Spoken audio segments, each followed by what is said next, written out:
Yo. Yeah.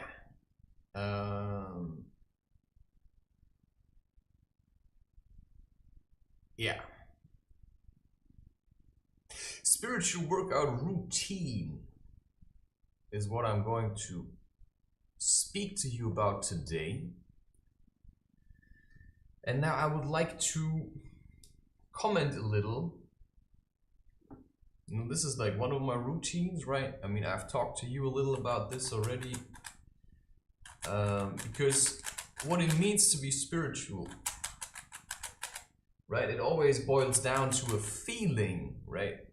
Because what is spirituality? Today I feel a bit like, wow, right? But underneath it's like, woo! Yeah. Yeah, I don't know if that's a really funny topic. So I've been working out some of my emotions. And that is, in its essence, already what is about spirituality, right? I mean, some people, they sit around and they meditate. Yeah.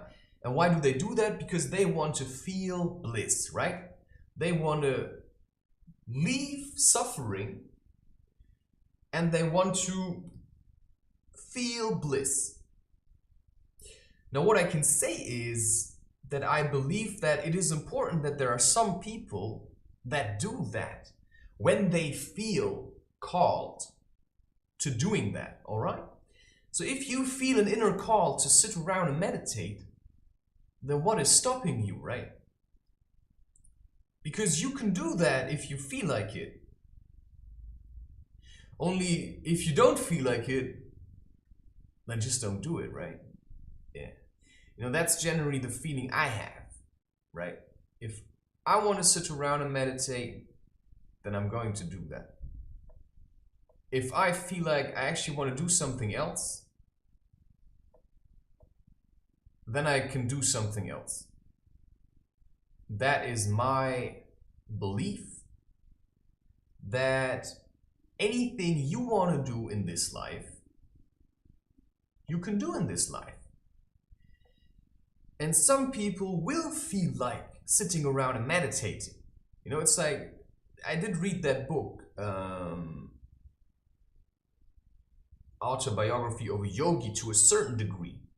I read it and it taught me a lot, right? It was a very good teaching to the point where I realized, yeah, it opened me up to the possibility that you can do a lot of things. But what I learned from this book is where he's describing, he basically, at some stage, he traveled a lot through India. And he found a lot of people that are doing a lot of things, right? He found these incredible yogis, some of them, they never slept, right? They just meditated the whole time. And then they walked around and they did all kinds of things. He met people that were fighting with tigers, right? So in terms of opening your mind to the possibilities that are out there. Oh, wait.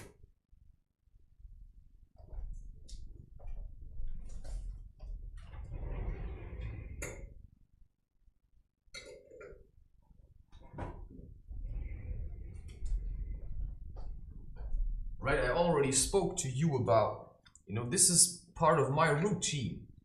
If I feel like, oh damn, I just showered and now my arms are a little bit sweaty underneath, this is coconut fat, because I don't use, this is a teaching I got from somebody who practices Ayurveda, right? And he said, well, don't put anything on your skin that you wouldn't eat. Now ask yourself, the deo that you're using, or the perfume, have you ever tried to taste that? Like, I don't even have to try and taste it. I can just smell it and I will know that it will taste horrible. Because you just look at the ingredient list. Nobody knows what that stuff is. Nobody knows what that stuff does in your body. But bicarbonate of soda and coconut fat, right? I smear that under my arms. And I have hairy armpits. Wait. I have hair in my armpits. And then I use it and I smear it on my body because it's just coconut fat and bicarbonate of soda, and that neutralizes, you know, smelly bacteria. And that basically on a hot day I can walk around in the sun and I never smell bad, I never smell disgusting. And oh man, the sun is shining. And I'm inside, right? I'm inside because I want to create content like an idiot. You know, because I want to move on to the next stage of my life. And for that, I have to get people to listen, right? To want to listen to what I have to say. So I have to keep saying it, and that's the really tough part. It's the really tough part, I tell you that.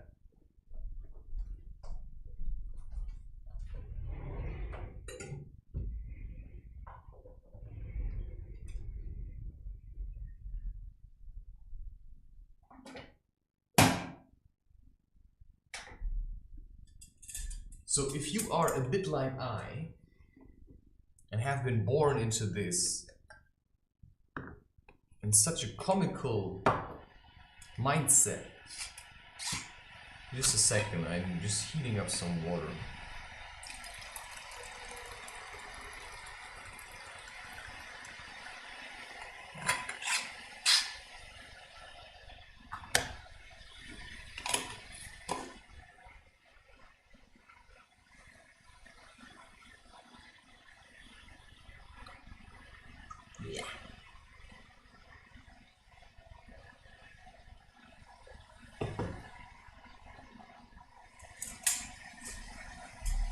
Because I always make a batch of tea and then I let it stand for a while and I drink half of it and then I fill it up with more.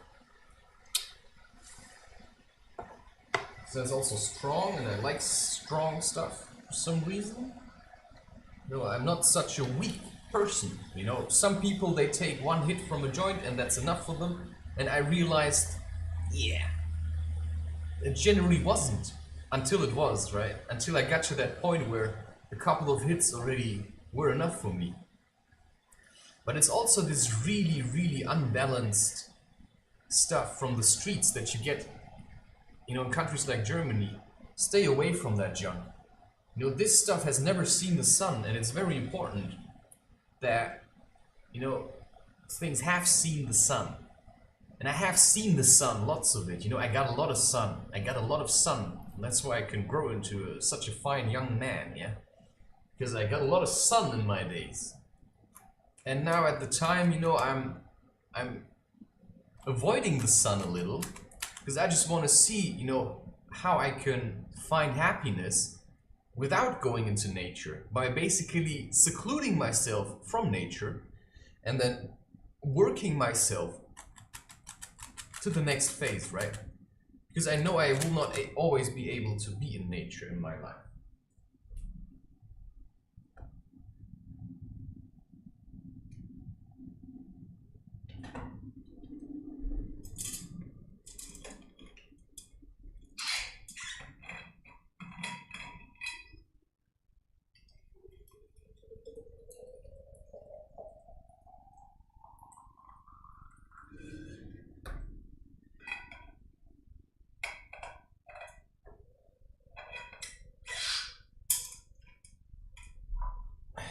Yeah, so this is my room, alright?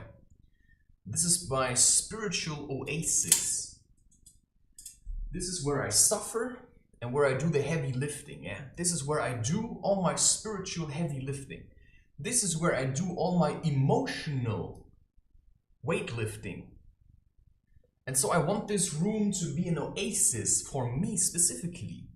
I don't want other people to come into this place, right? I made very sure that people knock and wait till I come to the door. And then I open it and then they say what they want. But I don't allow people to come into here generally. I don't like people in here because this is my space. And if people come in here, you know, I don't allow the dog to be in here. I don't allow anyone to be in here. And this is important because I create an energy here, a It's a masculine male energy. And that energy allows me to work with emotions that are somehow inside of me. Some of these emotions come from the outside. Some of these emotions I get from other people, which is one reason why I distance myself, which is why this is my body, this is my temple. I don't allow people that are dirty anymore to dirty my temple, right? And that sounds very weird. It sounds like, what are you saying? Do you want to say I'm dirty? Yeah, if you talk like this, you sure are, my friend. You sure have never been cleansed by nature, such as I. You should have never done your real spiritual healing, your real emotional weightlifting. Because if you would have done that, then you would never talk like this. So if you come to me and you talk like that, stay away. Stay away from me, okay? Don't touch me, yeah? Don't touch me. You know, I can't help it. If somebody comes and touches me, you know, I can just see that. Yeah, and I can move out of the way. I can do that. Oh yeah, you know, oh yeah. You know, that's what I can do because I trained to do this. Okay, stay away from me. Yeah, I can outrun anyone, right? Yeah, I can jump. Whoa, you know, I'm real flexible. But I'm not flexible just as a joke. I'm flexible because I had to be. Because people are like this. Oh, please love me. Oh, love me. Oh. Yeah, if you have a bit of light, you know, I had this already as a child, right? I had this already as a child, this lightful nature. You know, when I was a child, random people would come and they would ask my parents, can I touch his hair? Oh, it feels so nice. Yeah, and they would then ask my parents if they could touch my hair because it was short and bristly. And they wanted to touch it. And so they were using me to get off on me. It's kind of disgusting, isn't it? Can I touch your son's hair? You know, what are you supposed to say as a parent? Yeah, sure, why not? No, what you should have said was, well, ask him. And then I would have kicked him in the shins. But if your parents don't stand up for you, because, you know, they don't even stand up for themselves most of the time, then as a child, you just will end up being used. You will end up being used by the porn industry. Why? Because your parents never had the guts to say to you, no, when you came and said, I want a smartphone. I want a smartphone. Everybody at school has a smartphone. Yeah? And then you as a parent say, all right, have a smartphone, my child. Yeah? It's like so irresponsible, isn't it? To just give your child a smartphone. Have you been on the internet, my friend? Do you see what the internet is doing to people? This is a very disgusting place. You know, it's like taking your child and then your child comes and says, you know, maybe you're on holiday. Let's say you're on holiday in South Africa. And you're somewhere in the city center of Cape Town, yeah? And your child comes and says, I want to go out tonight. I want to go out tonight because other children also go out tonight. And then you say, all right. Go outside, child. But don't come back too late. And then your child is like, okay. Yeah. And the next time you hear of your child is probably on the news as a child has been raped and found dead on the side of the road. Yeah? You know, the equivalent to this is, hey, sorry to, I don't know how to say this, but, you know, my son came to me. And this is very awkward, right? But my son came to me and he said, Dad, I saw something online and it's very, you know, isn't that Jenny? Isn't that Jenny being, you know, naked with other men or something? Oh shit, she's on Pornhub, mate. God, how much, you know. And then you go and you have to tell the father of another man that his daughter is making porn. And you never knew because you never paid attention to her. Because guess what? Do you know what women want? Do you know what children want? They want attention. But all you do is, you come home and what do? You sit around with your phone, watching TV. Yeah. I could never really build up a connection to my parents because, they like watching TV.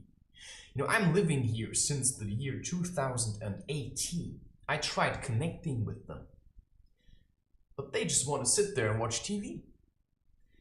Do you know how many evenings I went to them and I said, hey, don't you want to play a game? Not today, not today. Yeah, not today was 99% of the year except for Christmas and New Year's Eve and maybe a birthday, right?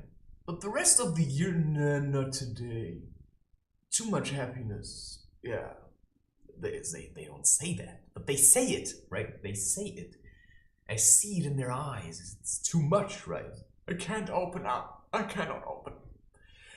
Leave me alone now, child. I have no time, please. Please leave me alone now. I have to work. I have to watch TV now. The TV needs my attention. Please talk to somebody else. Yeah, you go into a room, somebody's watching TV, and you say, start talking. They pause the TV, and then they turn around to look at you. Like this. Yeah? I mean, let's say this is you now, and this is the TV. Yeah? And then you come in and you say something, and then I'm the person sitting on the couch. And then I hear you talking from the back. You're my child now, right? And I sit there, and I pause this, and I turn around like this, and I look at you. And then I see your performance, and then I say something, and then you leave, and I turn back to my TV and do, and that's it. So what does it mean? It means you have to take care of yourself. Because if people decide to watch movies, then they decide to escape from how they feel. Right? If you would take the TV,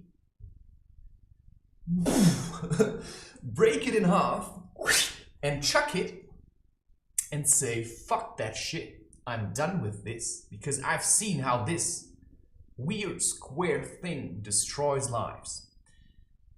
Then you could actually start figuring out your life. And now you have a phone. What do you do with this phone? Well, I have a phone as well. You know what I do with this phone? I have no apps on there that I don't actually need. Nobody needs TikTok. Nobody needs YouTube. Yeah? Nobody needs anything. Of course, if you're really depressed, then you can maybe watch guys like me that try to explain to you something that you could do in your life, right? So if you're really, really, really, really desperate and depressed, then come and listen to what I have to say. But come and listen to it because you want to do something yourself. Don't come and listen to me because you want to, you want to laugh or have a joke because of what I'm saying. I can make this a little bit like, but I realize that people who are like, oh yeah, oh that guy probably takes psychedelics. Oh yeah, let's listen to him. He's really fun. I'm not fun, my friend. I'm not fun. I'm not having fun here. I'm taking this very serious. And this is something that most people don't have. And so people come and they say, oh yeah, I'm spiritual now. Oh, I'm spiritual, Let's dress like him. Oh yeah, does a spiritual person dress like this, my friend? I don't think so.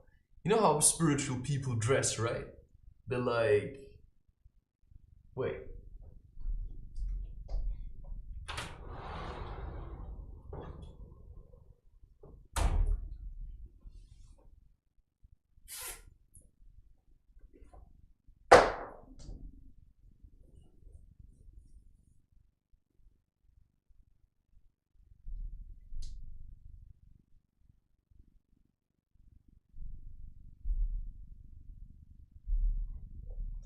Right, spirituality in a nutshell.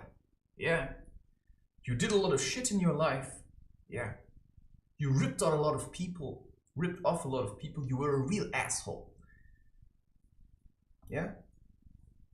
And then you become spiritual. This is probably already too fancy for a real spiritual person, yeah? And then that person comes and they say, Namaste, I'm spiritual now, yeah. This is the essence of spirituality as I see it today. I'm a real angel. Let's dance. This is spirituality. Why is he doing the Rubik's Cube for? I don't need this.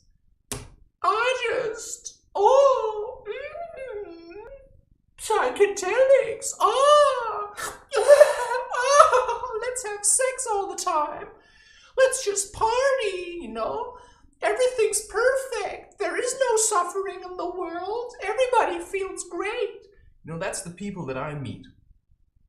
There was a time when I was really, trying to get people to realize that, partly the problem with Corona, it's not only, viruses and all these kind of things. It's just also, how do we live? How do we live? Everybody's sick, but sick from what? I mean, if everybody's sick, then we have to start asking the question, why are we all so sick? I mean, I'm here at home in one room, and you see what I create, all of these things. You can see what I create. And I suffer a lot to get to that place, to create this. Damn it, now I changed into this thing, and now I feel like I have to keep wearing that. But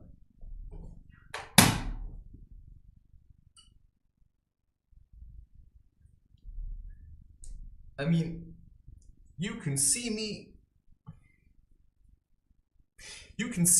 and you can hear me talk about all kinds of things, right? Oh, I feel a little awkward with this self-made hat. Oh, he just said it on purpose. Yeah, sure, I said it on purpose, man.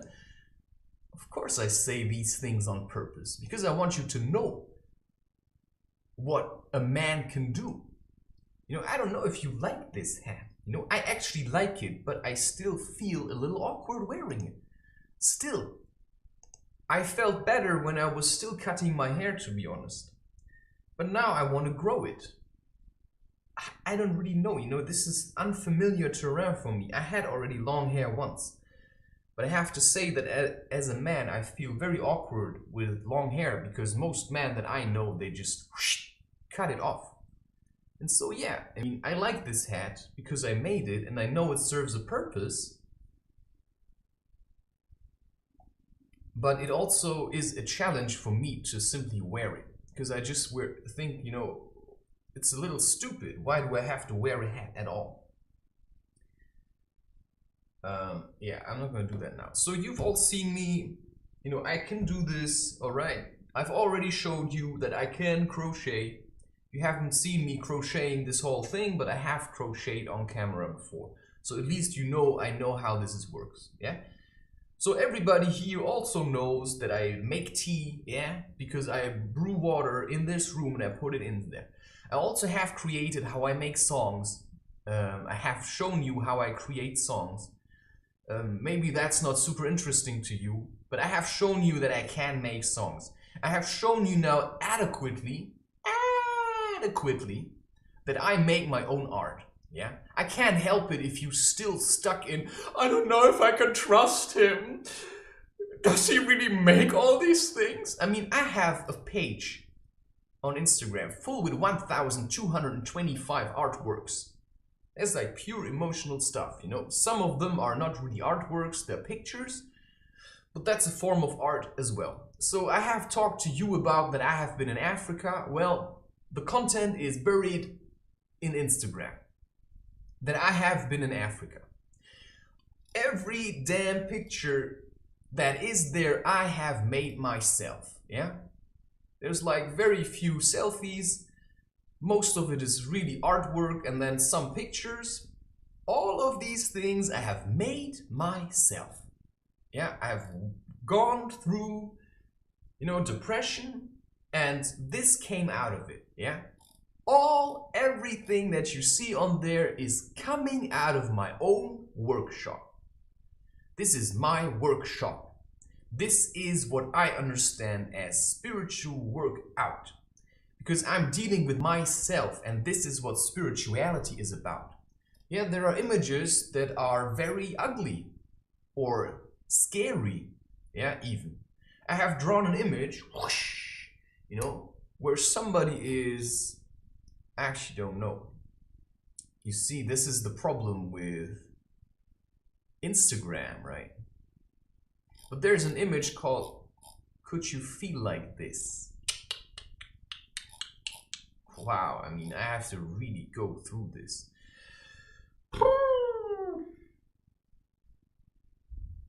Screen capture. There you go.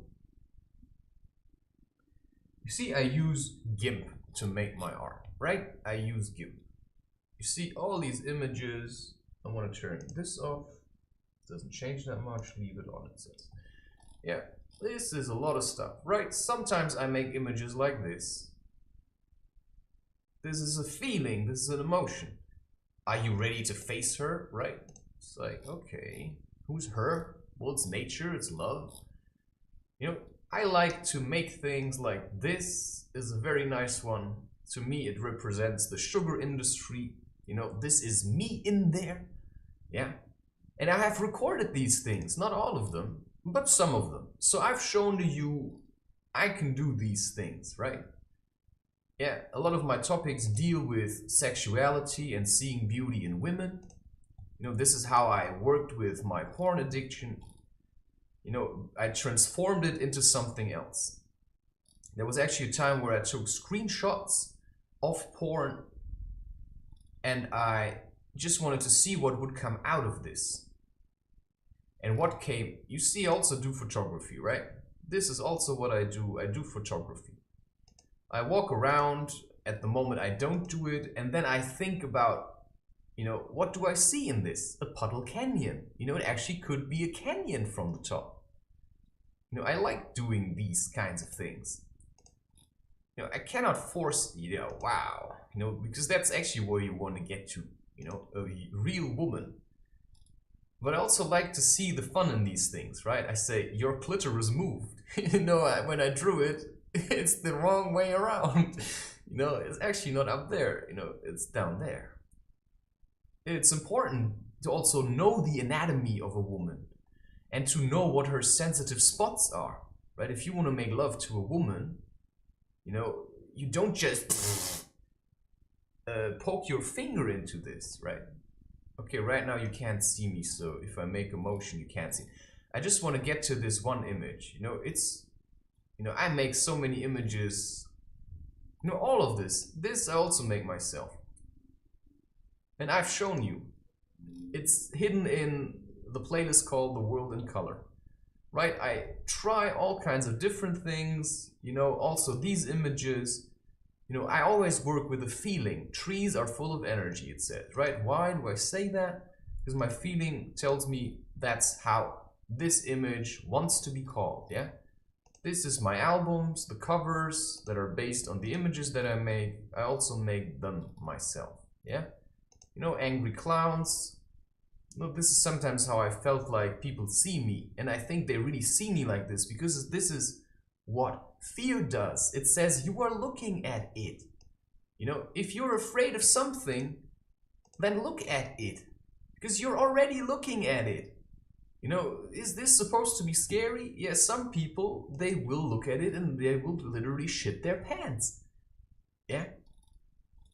And so my art is working a lot with fear. I like black and white art. Wow, you know, I like to see layers into the distance. You know, I'm just going through this until I get to the one.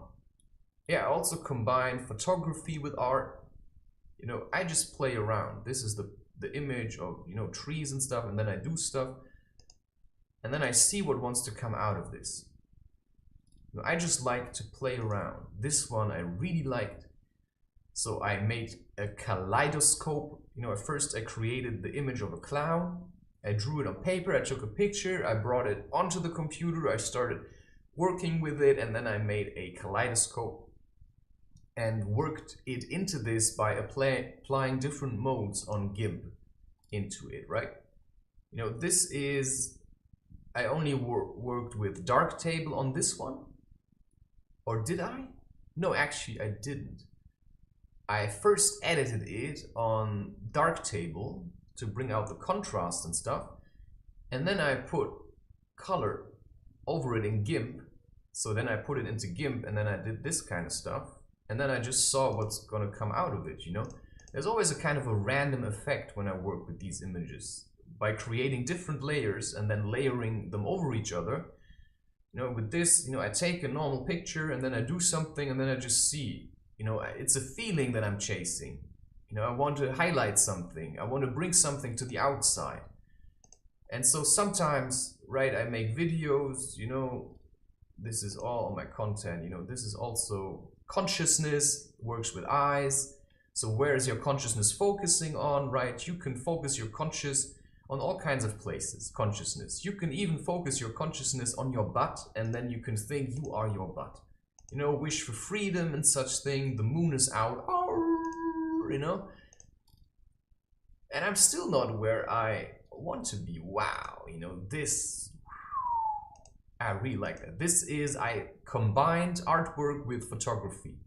I took a picture of a metal object with flash.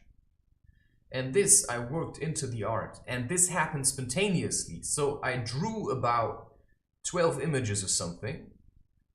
And then I took 12 pictures of something. Right, what was this? This is the picture, I believe, of my window after it had rained. In combination with the art. So I had 12 pictures and 12 drawings. So 12 pictures of drawings and 12 pictures of objects. And then I worked one by one, right, in the order that I had taken them. So that was the random effect. Sometimes I just leave it up to chance. This one is an image of Fly Agrarix. And yeah, the image of an angel or something.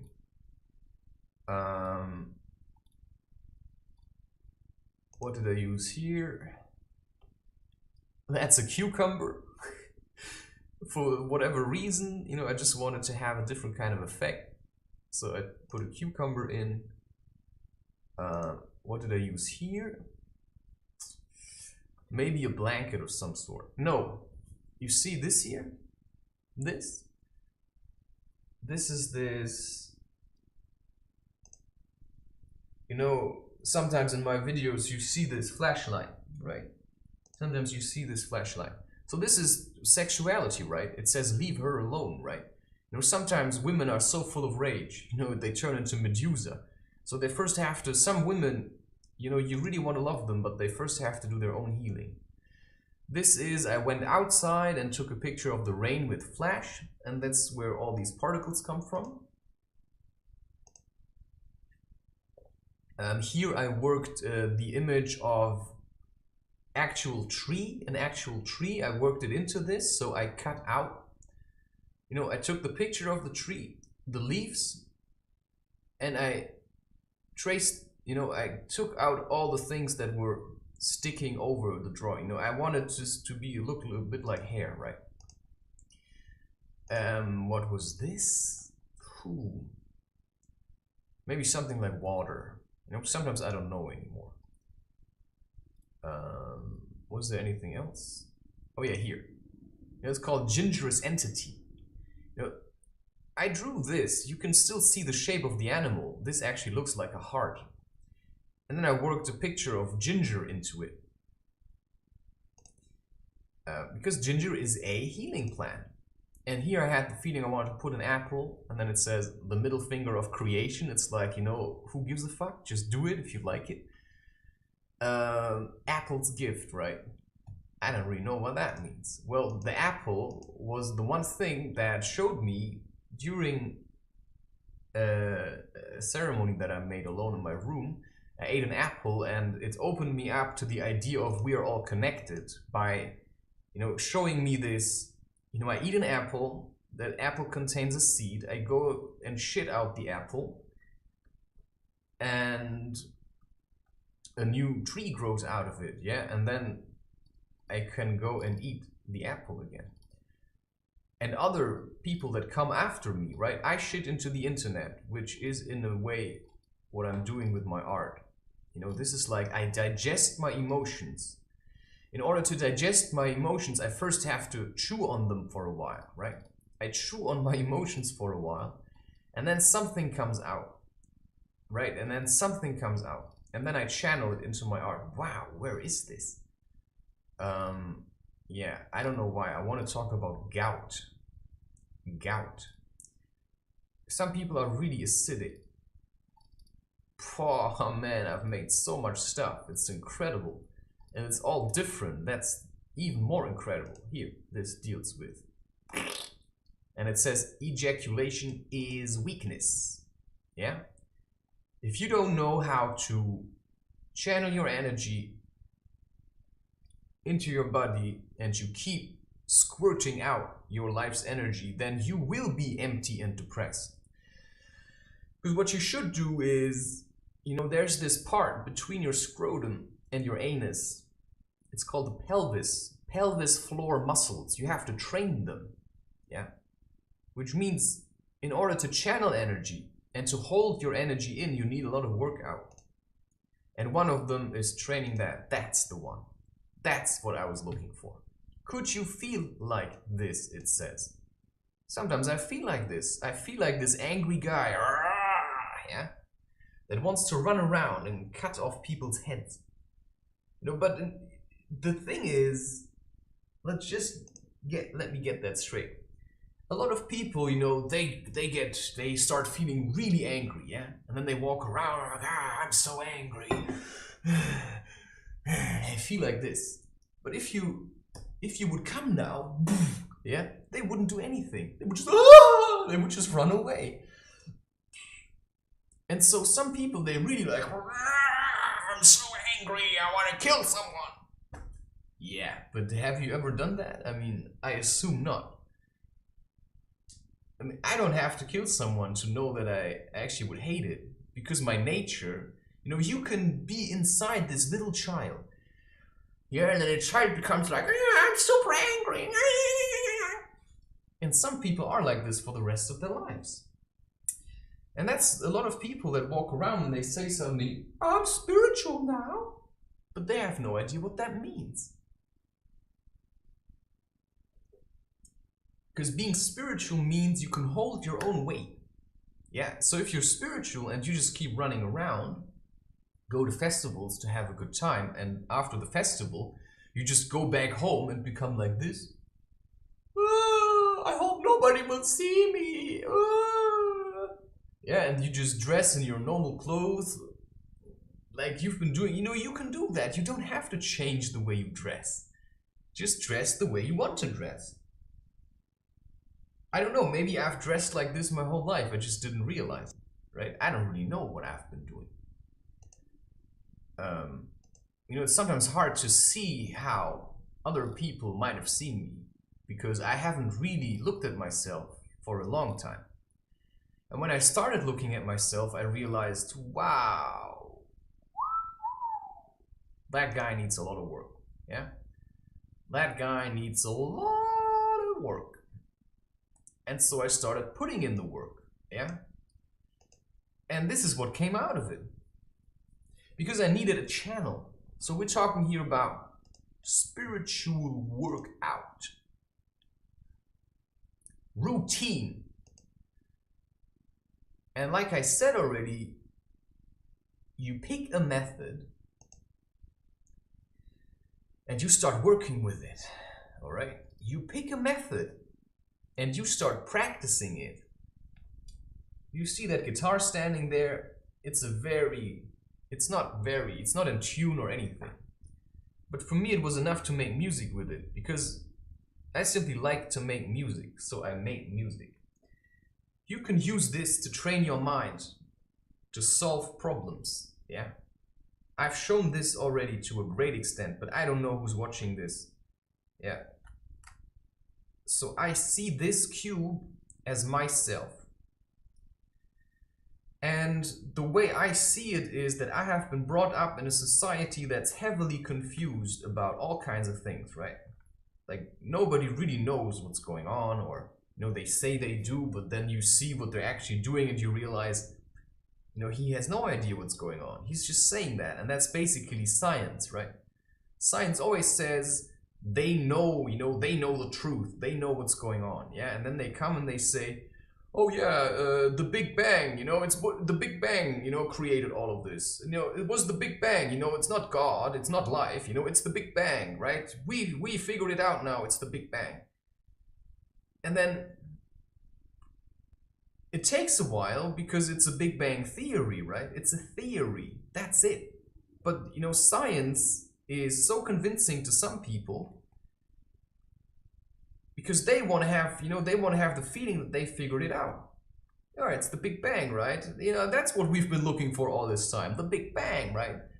It wasn't the way we felt. No, it was the Big Bang. Oh, that explains everything. Ah, it's the Big Bang, of course. Yeah, it's the Big Bang. And so they pride themselves to saying we've understood something. And the reason why I keep on, taking a piss on science is because everything science gives us is bullshit. They say they know what's going on, but they really don't. They just like to think that they do because it makes them feel powerful. Yeah? And this is why watching porn makes you feel powerful, because you can look down on a woman. These guys that do porn, they feel really powerful. But to be with 20 women in a room and have a go at her, especially knowing that the woman has been paid, doesn't really make you powerful. It makes you an asshole. Because you should have taken care of this girl. If you've seen her, you should have gone and you should have taken her and said, actually I want to marry you. But at that point she would already have been gotten so used to being raped that your love would feel like torture to her. And she probably would have pushed you away. That's what I see a lot. You try to love a woman that actually doesn't want to be loved. She wants to be hated. She wants to be used and abused. She will hate you because she needs to hate someone that can love her anyway. But you can't force somebody, right? If somebody decides to keep doing porn because they think that's what they deserve, or that's what they want, or whatever, you can't do anything about it. So, yeah. No, I'm just trying to just do things that bring me closer to love, right? Because I've realized that there was a part inside of me that felt like this angry thing. But I also realized there's another part inside of me, and this part is a little bit stronger. And yeah, sure, I mean, this really angry part was taking a piss on me all my life, it's like very heavy stuff. But I'm quite smart, right? If I can figure out how to solve this in my own way, even by looking at an online instruction manual, but I still had to put in the work to learn how to solve this. I didn't solve it by just sitting with it and turning pieces around because I had no idea how to do it. But we're living in the times of the internet. So if you don't know how to meditate, but you feel like you want to meditate, then go and look up how you can meditate. And how it was with me is people were saying, yeah, meditation is very good, but what I realized that I was so heavy I couldn't have meditated. Because in order to meditate, you already have to have some kind of peace inside of you. But I have no peace of mind as long as I didn't work for that. Oh man. See, now I'm lost. You know what? I don't really give a fuck about this now. You see, I'm sometimes at peace, right? Sometimes I do the Rubik's Cube when I feel like it. So I can say to you that what is my routine my routine is to try to make it a routine to listen to my emotions. Because I was sick of, I don't want to set an alarm. I don't want to get up when people tell me to get up. If I want to sleep until 11, then I want to sleep until 11. If I want to eat at 2 at night because I'm hungry, then I'm going to eat at 2 at night. Sometimes I say, okay, I'm not going to eat now. I'm just going to push it a little to the back. So my spiritual workout routine is doing what I feel like. Yeah? Man. Is doing what I feel like. And right now I feel like wearing this. Which is actually untrue. I just don't want to wear this now. And I don't know why, right? I don't know why.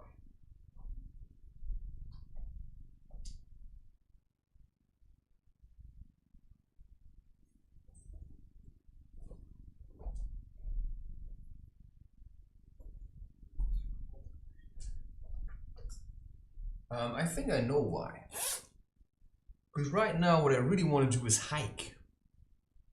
But hike in myself. So when I'm hiking, I wear these kind of clothes, right?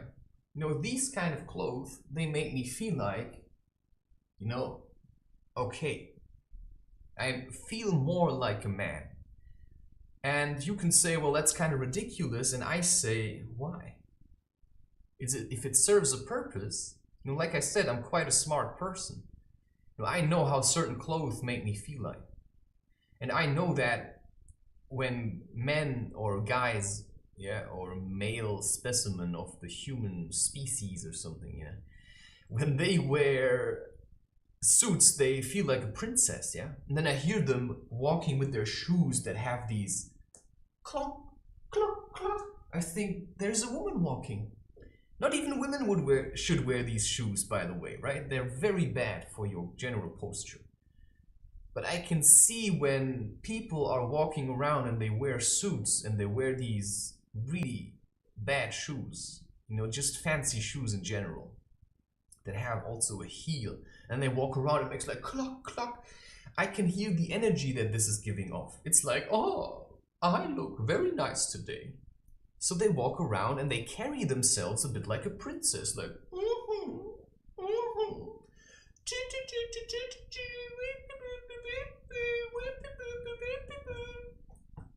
yeah, I really don't want to be like that. I want to be like,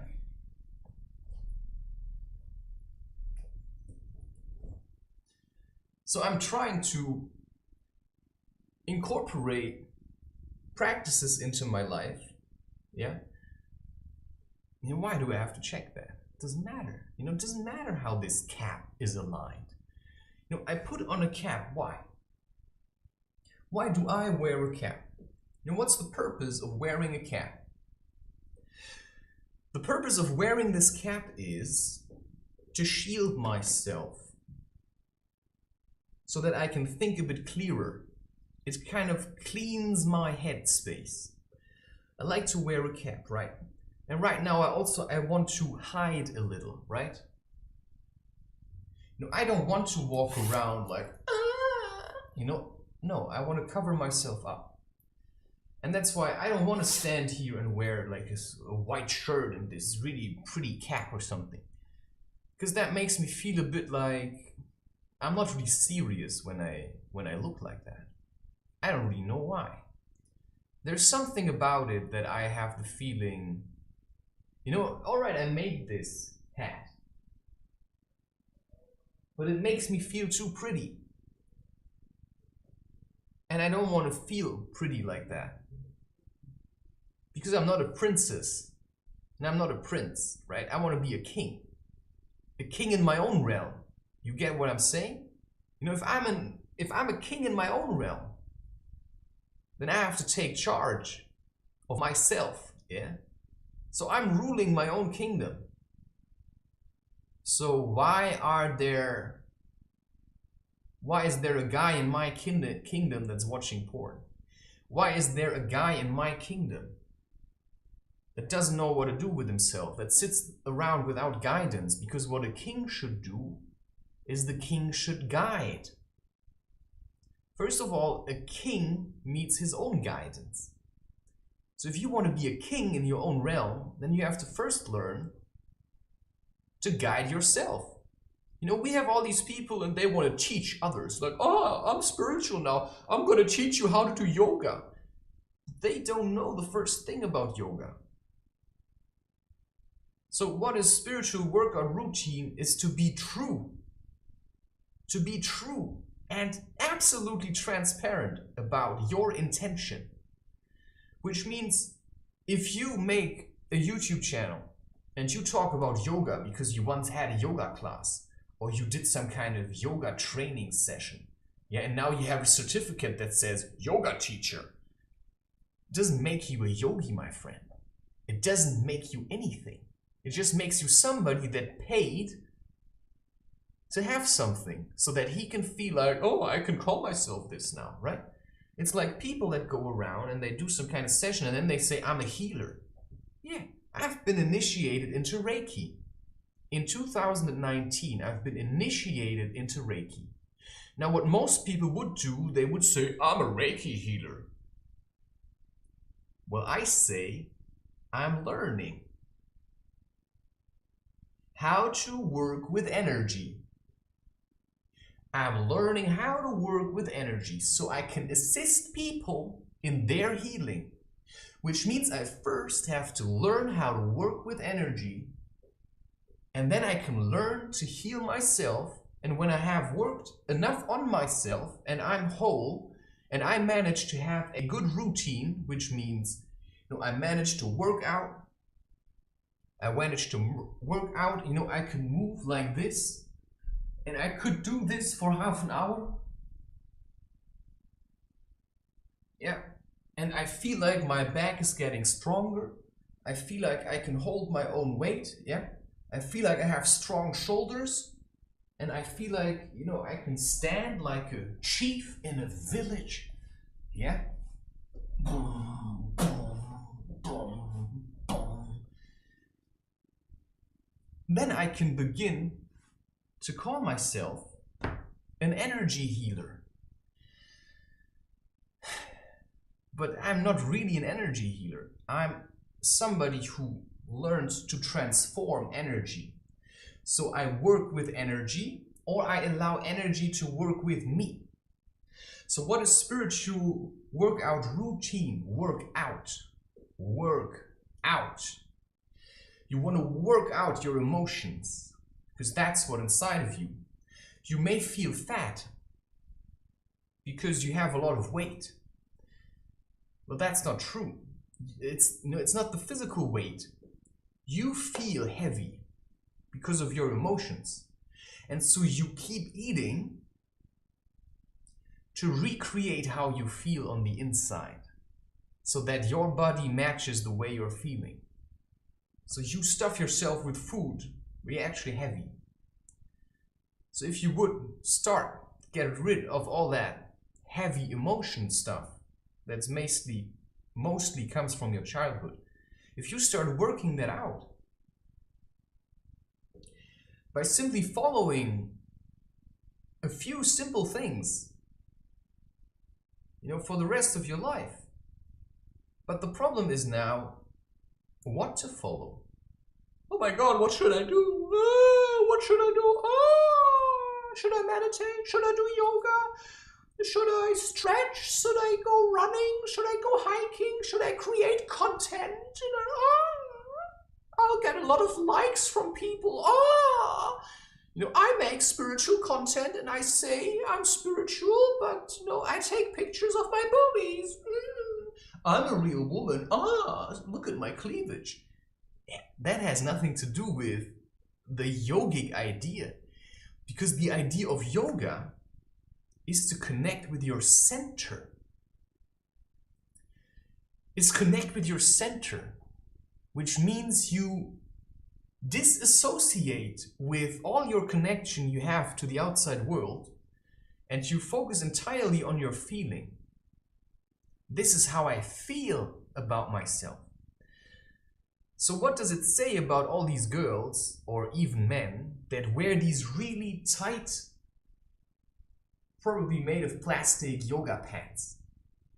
It means they're very insecure about themselves, and that's why they jump on the track of hype, or the train of hype, that is running through the country, and then they stand around, and then a hype train comes past, and on the hype train are all the people that wear tight yoga pants, and they advertise that. And of course, the train is being run by the yoga pant industry, that makes a dime by selling these pants to people.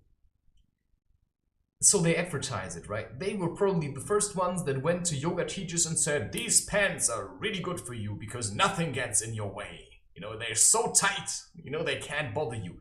And suddenly everybody sees the train going past and they're like, oh my God, I'm gonna catch that. I have to catch that train. It's like, whoa! And then they jump on the train and then the train is going. And then they don't know how to get off it anymore. And then you see 55-year-old women that say they're yoga teachers and they walk around in these pants. Man, you want to feel pretty by wearing these pants? You look like a bad joke to me, my friend. I don't care, but this just shows you're very insecure, and when you're insecure, how can you stand like this and say, I'm a yoga teacher? I can stand like this. For how long? I don't know. Maybe I could learn how to stand like this for hours. Already holding this position is impossible for most people. So if you can stand like this, how could I still be insecure about anything? Because I know how to center myself. This is my balance point. I am my balance point. I am balancing myself, all right? This is what it is about, to find balance. So you do practices that help you to find balance and to connect with your center. Because if you know where your center is, I can do this. But my center stayed right there.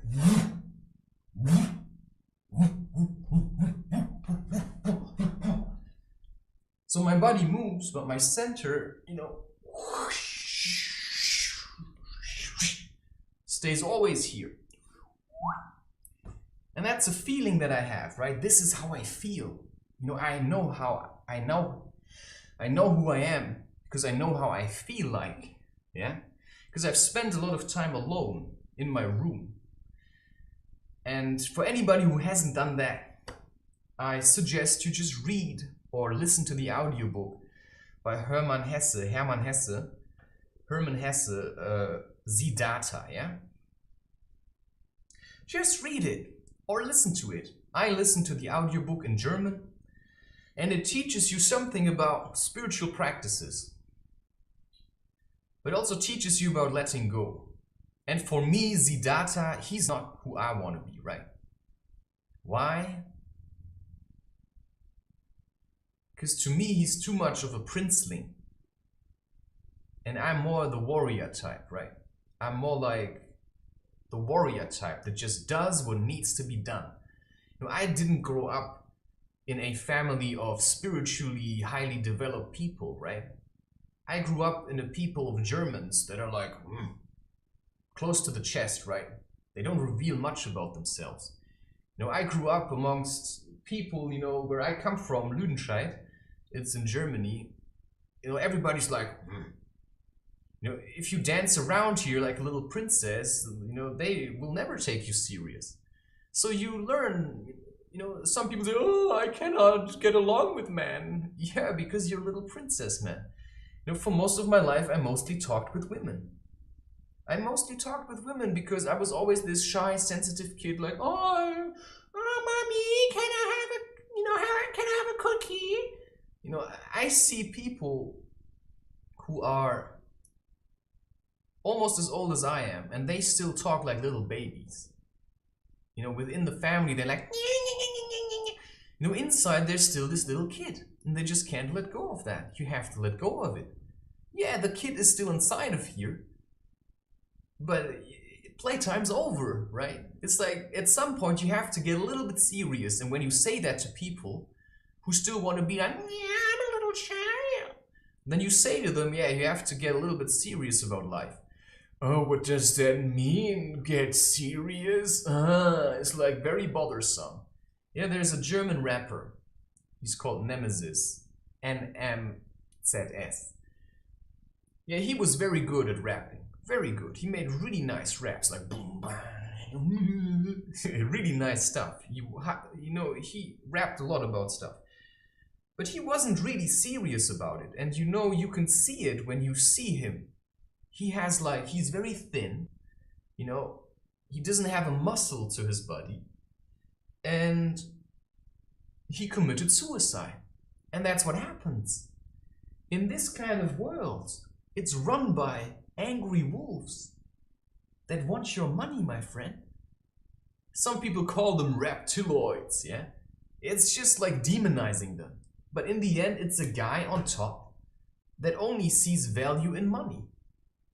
And if you only see value in money, you don't give a shit about other people, which means you have a closed heart.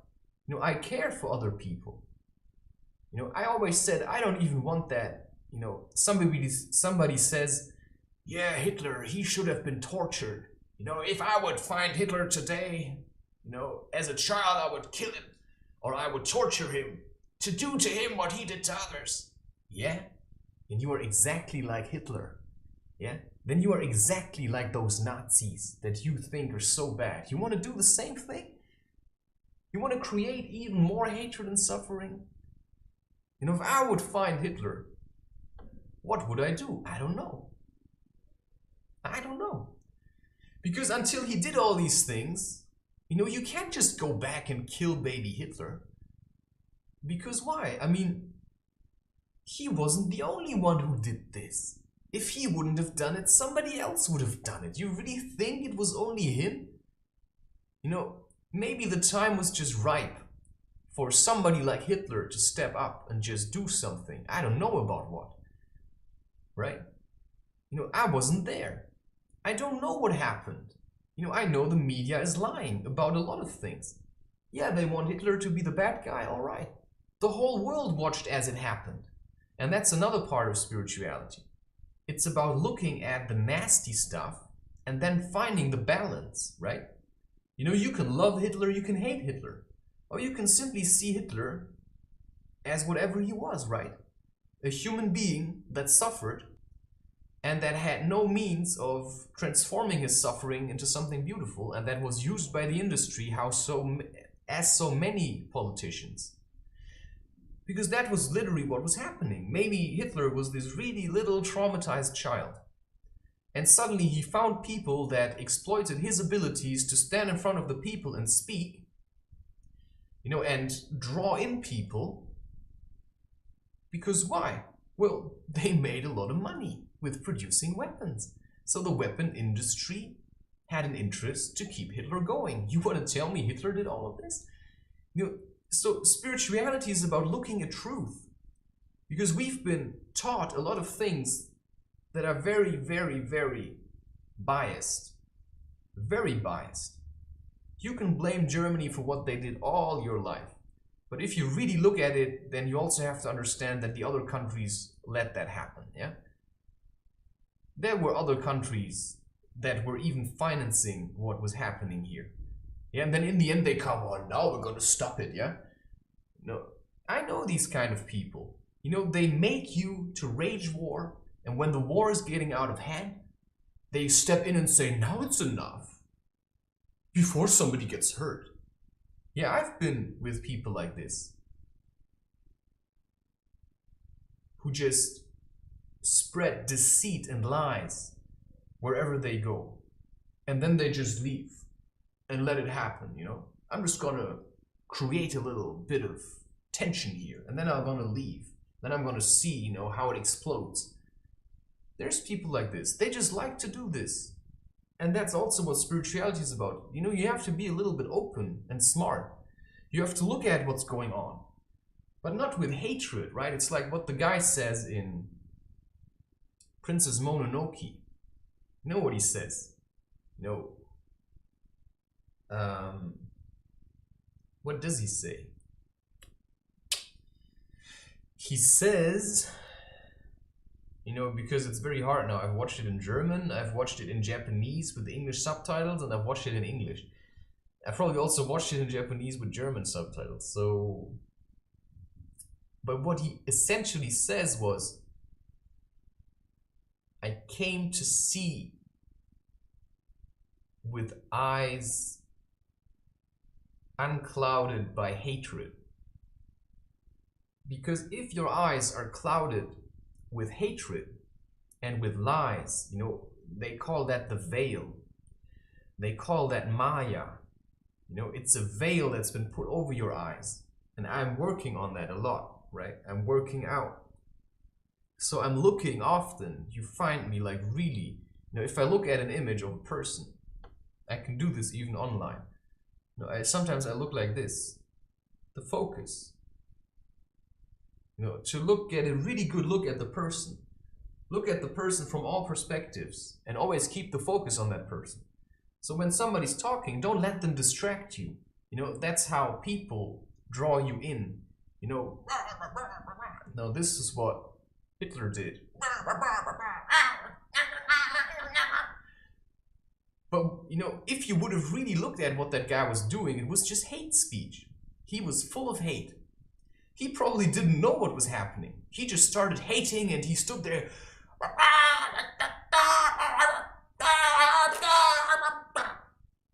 So anybody who's in his right mind and who understands the language of emotion a little, he would have realized what was happening. But everybody, you know, everybody was probably full of hate. And then they saw somebody that was standing there giving hate speech and they were like, yes, yes, yeah, hatred, hatred, we hate you all, yeah, yeah.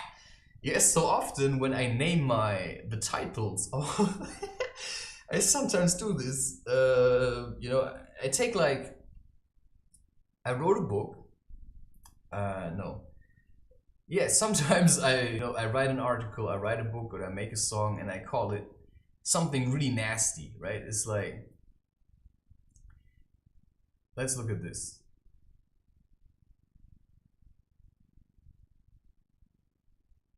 I hate my life, right? At the moment. You've been forbidden to be with a woman until you learned love and opened her up. Yes, somehow I hate that. Yeah, but I also love it.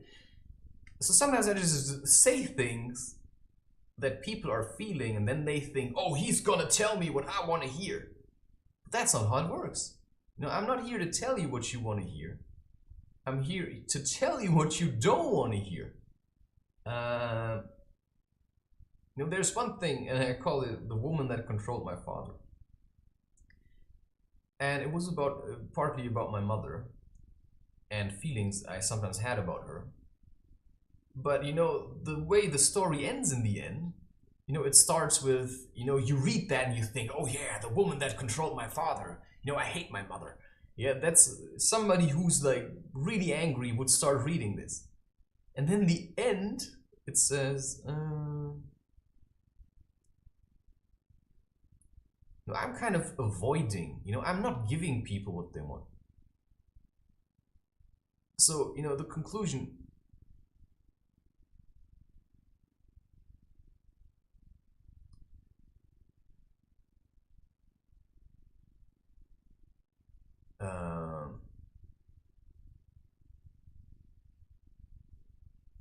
just a second.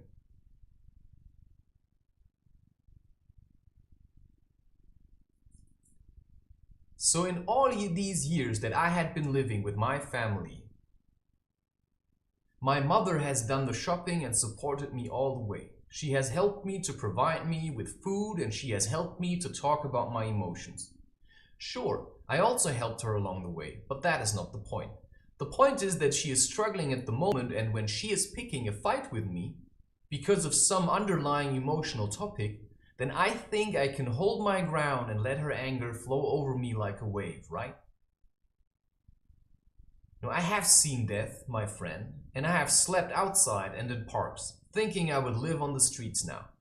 My parents helped me by allowing me to stay with them, eat their food and clean myself. I was sometimes angry or inaccessible. I was inadequate and I threw my own tantrums. I also learned to read emotions like an instruction manual. I hear what lies beneath words, and when somebody gets angry because I clean a dog in the tub, then I know this has nothing to do with me or the dog. I realize that there is fear and anger and all kinds of things involved. So, I have been trained by life to hold my ground. So spirituality means to connect with spirit. And that means overcoming duality. And that means as soon as you start to judge someone, you take a step back and you look at the other side of the coin. Yeah? And the other side of the coin is, this is a battery. There's a plus and there's a minus. But the truth is in the middle. Because the plus and the minus is a part of the whole thing. If you wouldn't have plus, this battery wouldn't work. If you wouldn't have minus, this battery also wouldn't work. So you need the plus and the minus for the battery to give you energy, right? So anybody who knows something about spirituality also knows you have a yin and a yang, or maybe a yin and a yang, right? I don't know, right? It's like, wait, is the yang? I think the yang is black. I think the yang represents the feminine. I don't know. Or maybe it represents the masculine. Do your research on this, right? I don't know all these things, you know. Sometimes I get a little confused. But what I know is there's white and there's black, but it's together that it creates life. So you can take the light, but in the chaos is where new things arise, right? It's like from the darkness that these really weird things come out. But they are part of life, right? We need all of this thing. You know, we need the lightful beings, you know, like the deer that runs around, and then we need the predator that comes. Like we need hunters and we need more like herbivores. So maybe you are more like a herbivore, but I mean, even a herbivore has to be tough, right? I'm more like a herbivore, but I'm still a warrior. Because if I'm a deer, I still have to, you know, fight to live. So in nature, there aren't really just herbivores, because even a herbivore will fight. You know, even plants that look, oh, what a beautiful flower. Ah! Yeah, the flowers can kill you. Flowers can make you, or plants can make you shit your pants. Anybody who knows what ayahuasca is about, or even cannabis, that kind of stuff can make you shit your pants. And so, you know, why are we trying all to be so weak? So spirituality is looking at the thing and then turning it around, right? It's like one side of the coin, Hitler is really evil. And you turn it around, wait a second, he also is a human being with feelings and emotions, and he probably had his reason to did what he did. And there were all these kinds of people that helped him and supported him, so in the end, you know, it's all good. So yeah. Of course, now you look at, because spirituality is always coming back to the center of things. So if you are drawn into hatred, I hate this person, I hate my father. Yeah, you can do that for a while. Just see how it's gonna eat you up. I was in these places. I was really in hatred. But I used my methods, which I have shown you adequately now, which is like some kind of movement, you know, whatever you like, kind of movement, maybe making some kind of music, you know, maybe singing is good, writing poems, you know, writing a book, you know, writing a diary, making images, you know, whatever you like to do, whatever makes you feel good, just do that. But when you start hating it, try to change something, right? Because what I realized when I had made enough images, then I felt like doing something else for a while. And then I did maybe music for a while, and then I started to get annoyed by that or bored, and then I, you know, sometimes I just change something, right? So if I make one album, I only recorded with the guitar, and then the next album I make it a little different, right? So sometimes I like to be a bit more angry, sometimes I like to be a bit more like, oh, loving, and sometimes a bit more serious, and sometimes a bit more funny. So spirituality is also about spontaneity. So what is a spiritual workout routine? To me, it's connecting with my feeling and doing what my feeling says at all times. My feeling says, record this episode, you know, then I'll record it. And then I'll make sure I'll record it. And then I'll prepare myself to record it. So if I feel like dancing, you know, I have to prepare myself. And if I realize I actually want to dance, but I'm too heavy and too weak and too fat and too toxic, so I can't lift my weight off the ground because I'm so heavy to dance, you know, I could start like this. You know, this is how you could start dancing. La la la la la. You know, you just do like this. So you open up a little. You just open up a little, you know, and then this can look really stupid. You know, I've been doing this kind of stuff already for a while, right? I have trained my body, my spine. I mean, I'm just saying, you know, there's a lot of muscle here. So you first have to build it up. And in order to build up muscle, you know, I have trained really sincerely, I would say, since I started doing push-ups when I was maybe 19. That's when I started with push-ups. And I could barely do 5. Like barely. And then I started to work myself up. And then for a while I only did push-ups. And then I got into calisthenics. That was in 2000. You know, I also started running and cycling, you know. I did most of my stuff. I did cycling because I studied. I was a student and I had a bike. And I would do all my shopping, everything with the bike. Nobody needs a car. I mean, you don't really need a car. I mean, if you have one, just try to use it only when you really have to. And so, yeah, I started to work out more, make experiences. So work out, yeah. You're putting in work. Because emotions are energy, and that's what you want to transform, right? You wouldn't listen to me if you wouldn't know what to do. So listen to what I'm trying to tell you. You just have to pick something, and then you have to start. And it's very confusing. You know, should I cleanse first? You know, should I do a cleansing? Should I fast first? You know, how can I do yoga? So you try to do something. What are you trying to do? Are you trying to dance? Are you trying to make music? You know, is that what you really want to do? So you first have to ask yourself, what do I actually want? You know, if you look at all the people that do something in this world and that share it, who inspires you of these people the most? Is it somebody, you know, maybe Terry Pratchett, because he wrote these books? Do you want to be a writer? Okay, then work on that. And if you realize you don't manage to focus on writing for a long time, well, then train that. You have to train your focus. You have to train your ability to concentrate. Which brings me back to this.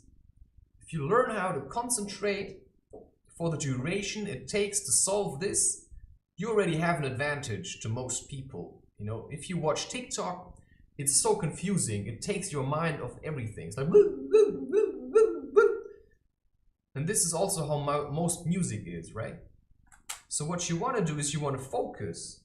So when I write, I focus on a feeling, you know? I empty my mind. It's a form of meditation. It's active meditation. And then I just start writing. So this is how I get into flow, you know? I can look at a picture of a person, and that's all the inspiration I need. A picture of a person. And then I focus on that a little. I try to look at it from all kinds of perspectives. And then I set up a document, and I write. And sometimes I feel like writing a lot. Sometimes I feel like writing just a little bit. You know, in order to write a book, I also realize, you know, I need a lot of input. So I'm working, at the moment, I'm working on the side on a book about habit. Oh, maybe. Yeah. You know, I will write lots of books still, right? But I'm working at the moment on a book about,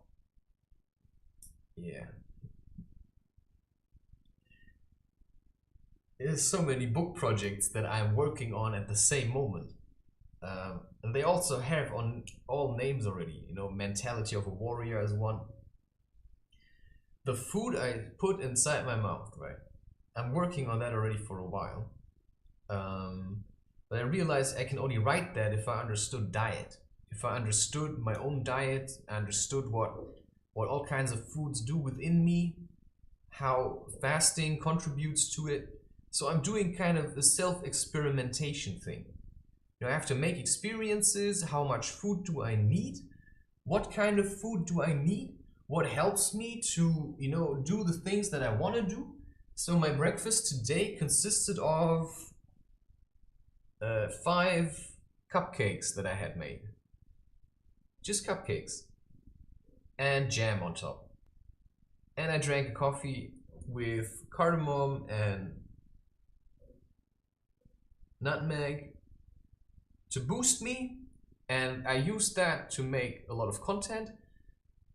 And then I made more tea and I went to sleep. And then I slept and I woke up and then I recorded the song, and you know, I went to the toilet and I wrote a poem. And I think that's the one I just wanted to read to you. Just hope this computer won't crash. Just have to close something. Yeah. So yeah, when I wrote the Book of Fear, I first made my experiences. For 1 year, I learned about fear. I sat with fear. All my focus and attention was on fear, right? All my focus and attention was on fear, which meant that how that works is, how you gather insights about your own topics is you sit with the topic and then you make experiences, and then basically everything you do, you reflect back onto fear. How does this relate to fear now? That's the question you can then ask yourself. How does this relate to fear? No, that's then always the question. You make an experience that you feel like making, and then you ask yourself, how does this relate to my own fear? What does that tell me about my own fear? So this is the lyrics that I just wrote on the toilet. You know, spiritual workout routine. Spirituality to me is connecting with spirit.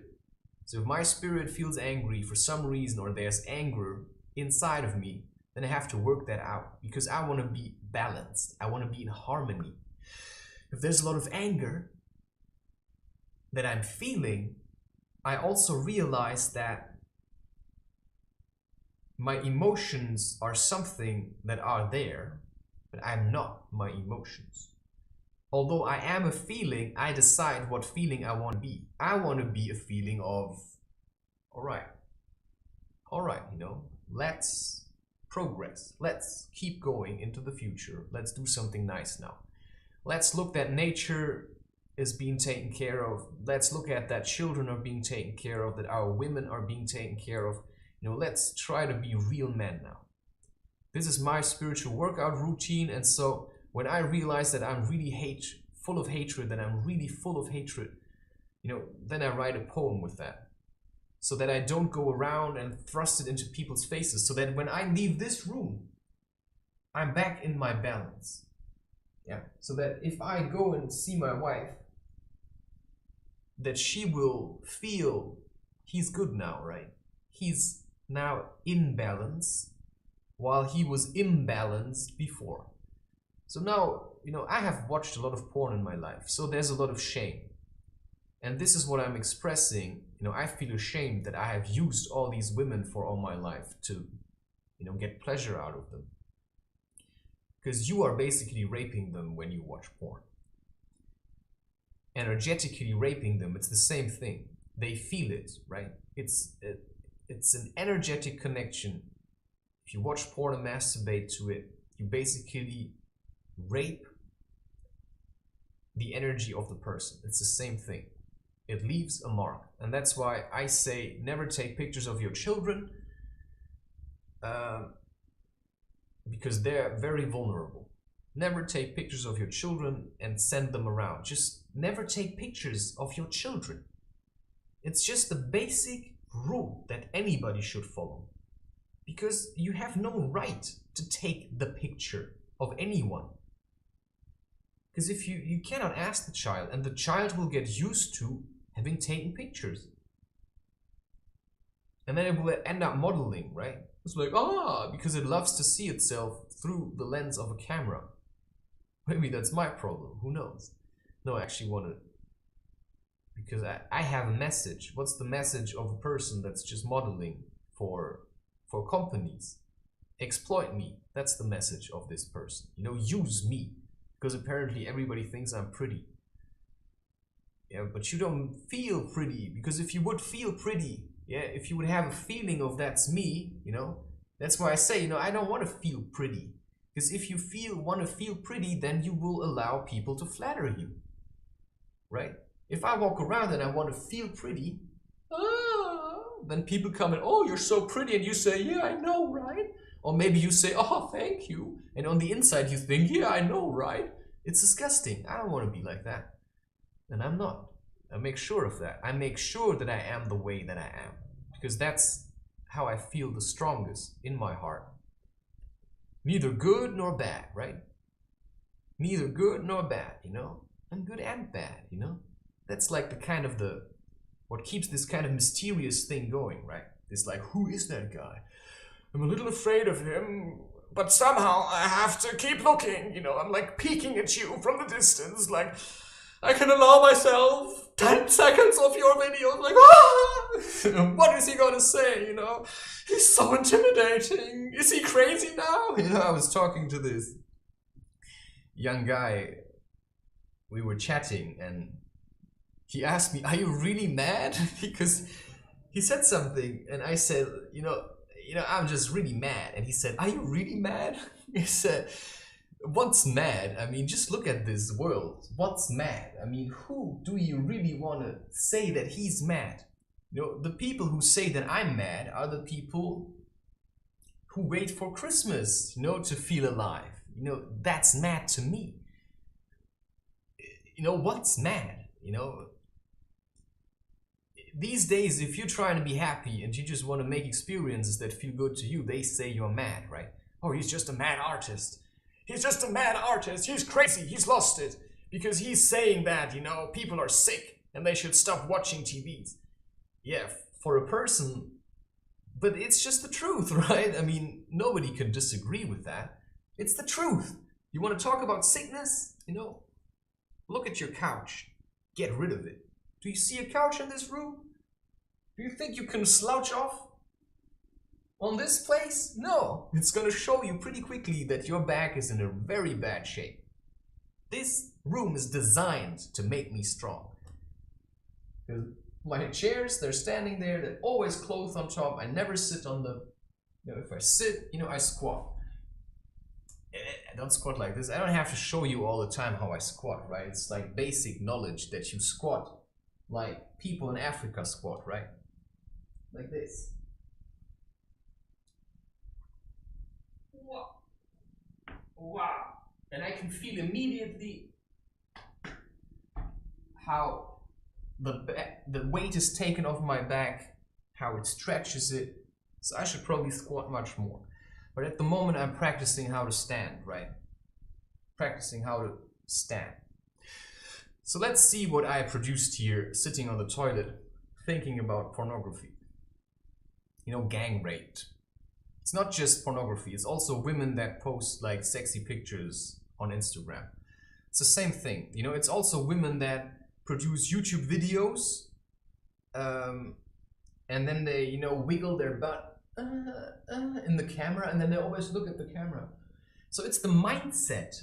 It's the mindset that makes porn. So an image can be pornographic. You know, if you see a woman doing yoga with a big fat cleavage and these really tight yoga pants, that's already porn. Because it's you produce something and that's actually prostitution, you know? Why I like to keep this a little bit up. Now I like to cover myself. Because I don't want to cheat people into buying what I have to say by pretending, you know, oh, look how sexy I am. Yeah. You know, I know, you know, probably people would say, some people would say, oh yeah, he's handsome. or he has a well-trained body. But the point of spirituality is to always keep the focus on how you feel. So when I would go in the park, take off my shirt, and train in the sun without clothes, then I would focus on how that makes me feel, right? To focus on the inside and not on, do I look sexy now? How do my nipples look like? What do people think when I do this? So I would close my eyes in the park and I would move. You could call that Tai Chi, right? Oh, wow. You know, you just stand there and you do like this. And you will realize that it's very hard to stay in flow doing this when there's people around, because they draw you, you know, your consciousness is trying to feel out all these opinions to give you security. But what I learned in solitude is to track you, to retake all these feelers, all my consciousness, keep it on the inside and blend out everything else. That's meditation. To hold the focus in your center.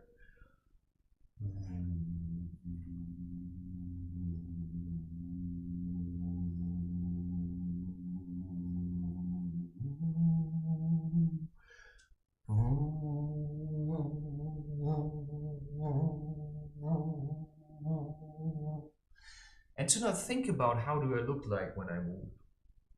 It's very hard. It's very hard. So it's a good practice also.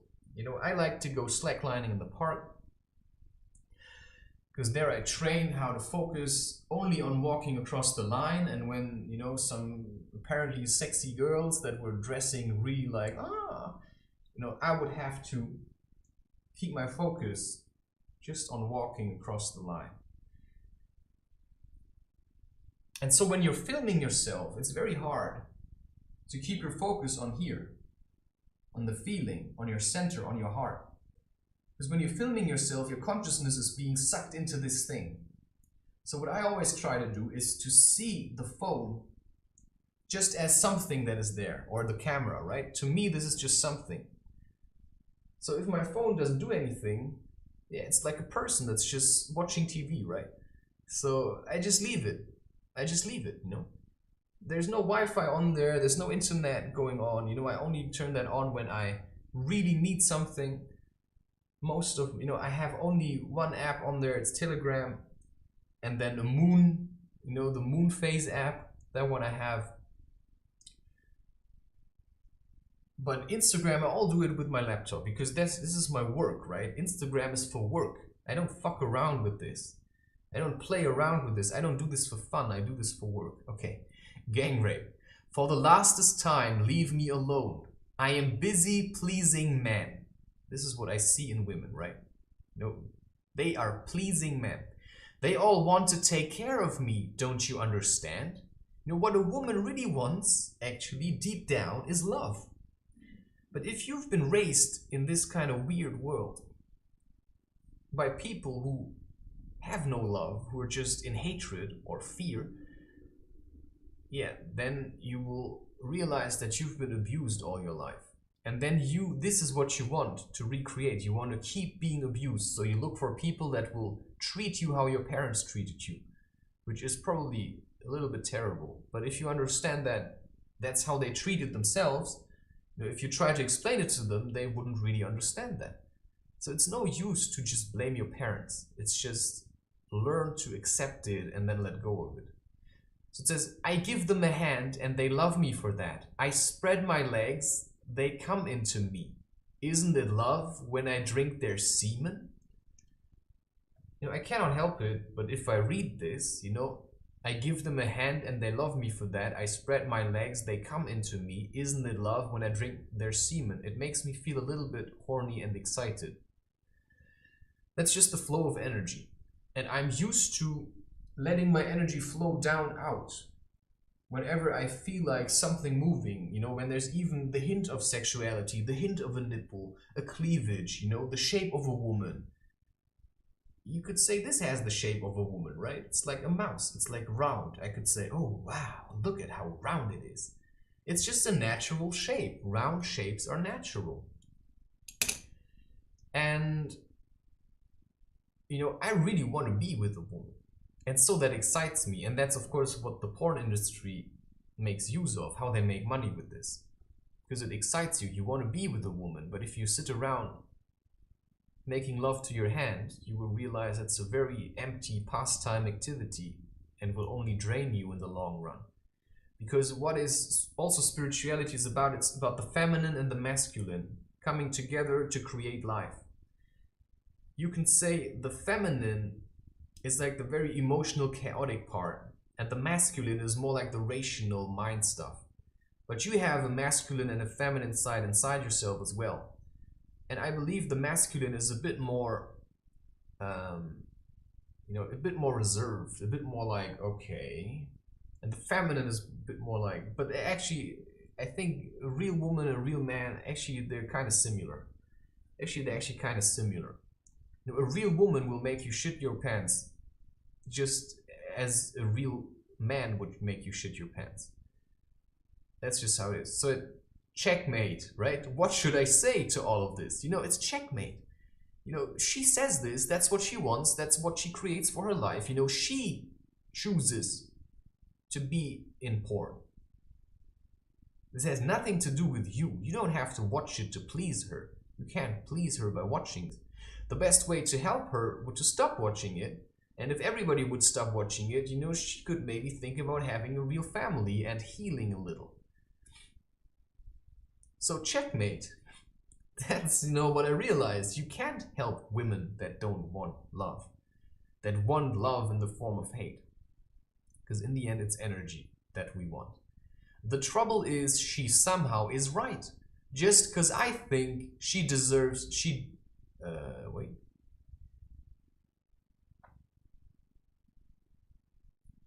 deserves better. You so correct it? She deserves better. It somehow is still her choice. And then the question, somehow? Well, somehow, yes. Why somehow? You know, why is it somehow her choice? Well, let me explain, right? I write this because my feeling wants it to be like this. This is how I express my emotions. This woman has been traumatized by men at some sad stage. Her life has been a traumatic episode, I mean. This girl inside has been raped, and now she tries to recreate the feeling of that loving hate. And so she finds the man for that, right? So a woman that has the feeling, you know, that rape is actually love or hate is love, and that wants to get this feeling back, right? Because a woman that wants to heal has to make a choice to heal. And if she can't do that, then she will keep going to men that will treat her how she thinks she deserves to be treated. That means these women have no self-value. They have no love for themselves, because nobody ever told them that they are actually beautiful. You know, not just beautiful in the term of, oh, you're sexy, I want to do you, but in terms of the self, right? What's inside. Most men are unable to look past the outer shell of things. And that's what we call materialism. And materialism is a real obstacle. If you want to love, you have to work past that. You have to work out your materialistic confusion about, you know, some people, they train. You know, I watch some guys online and they talk about their workout routine. Yeah, no, I'm doing YouTube, he says, yeah. So I also have to make sure that I'm really fit. Yeah, and so he gets his self-value, his self-love, his feeling of I'm good. He gets that out of having muscles. This is very stupid. Because that means he will be dependent on having muscles. Which means he will eat ridiculous amounts of food so that he can keep up those muscles. I mean, if you would realize what I eat, I'm just going to show you. You know, I'm not super muscular. I mean, I'm super muscular, but I'm a little bit scrawny, right? You know, I have muscles. You've seen what I can do in my workout videos. You know, my idea is I want to be light. So, you know, I'm not going to eat chicken to put on more weight because I know how chicken is produced. And that means spiritual workout routine also means you have to make conscious decision. So the way I became conscious, that's a habit. Get rid of it. If you have the habit to constantly do this, why? Stop doing it. Pay attention to what you're doing. Pay attention to where your hand moves. If your hand moves down to your crotch, stop that. Why are you doing this? There is an emotional trauma hidden, and you're trying to scratch it out. So you have to work it out. Emotional healing, energy transformation. This is very complicated stuff we're talking about. You won't get this if you're lazy. If you're lazy, you won't get it. You can take psychedelics your whole life. It won't do shit for you. If you don't put in the work, and that's in spiritual terms called sadhana, if you don't put in the work, forget it. Listen to Ram Dass, the yogis of the Bhagavad Gita, right? It's on YouTube. Some of my videos, I also let it play. You have to teach yourself how to do these things. From the people that know how to do it. The way I talk about things, you realize that I stretch out my sessions. I talk a lot about, because everything's connected. That's what you have to realize. You make one hand movement. You scratch your penis. Why do you do that? What is down there? What is down there that is annoying you? This is, for some people, a subconscious thing. I've seen guys, that were playing soccer. Why do I do this? Why does it itch? I could do this. This looks much more like a human with dignity than this. I'm trying to get used to that. If something itches, I'd rather stroke it. I do like this.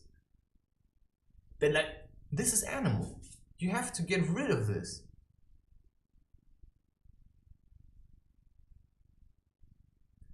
Yes, so if I try to always, stop touching that. Your hair falls the way it wants to fall. And if your hair is greasy, then your body is full with shit. Then you have to get rid of that. Dirty energy inside your body creates greasy hair, creates smelly armpits, creates foul breath. This is all stuff that has to come out. So if you make such a movement, I've seen this guy, he was standing, I was watching people play soccer.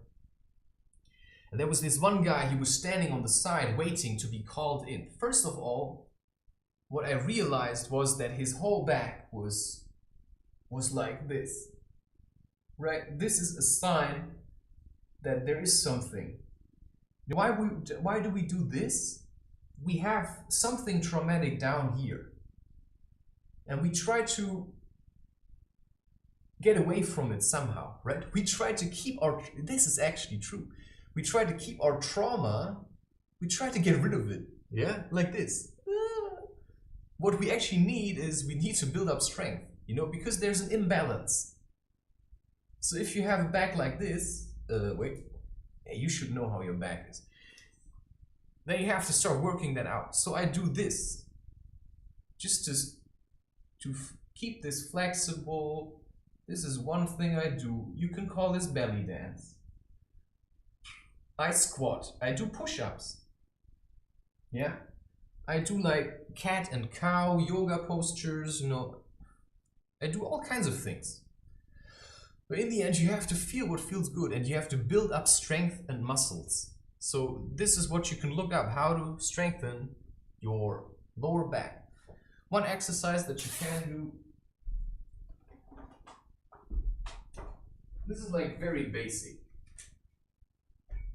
First of all, probably clean your room. If you're too weak to clean your room, then do something like this.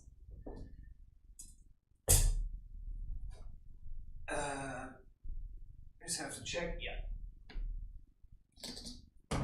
You lie flat on the ground and then stretch out your arms. And do this. Then you hold it 1, 2, 3 or something. And then again, and you can even do it like this. But if you feel then this puts... So some people do push-ups and then let their butt like this, or they do like this. You have to look at how do I have to position my butt.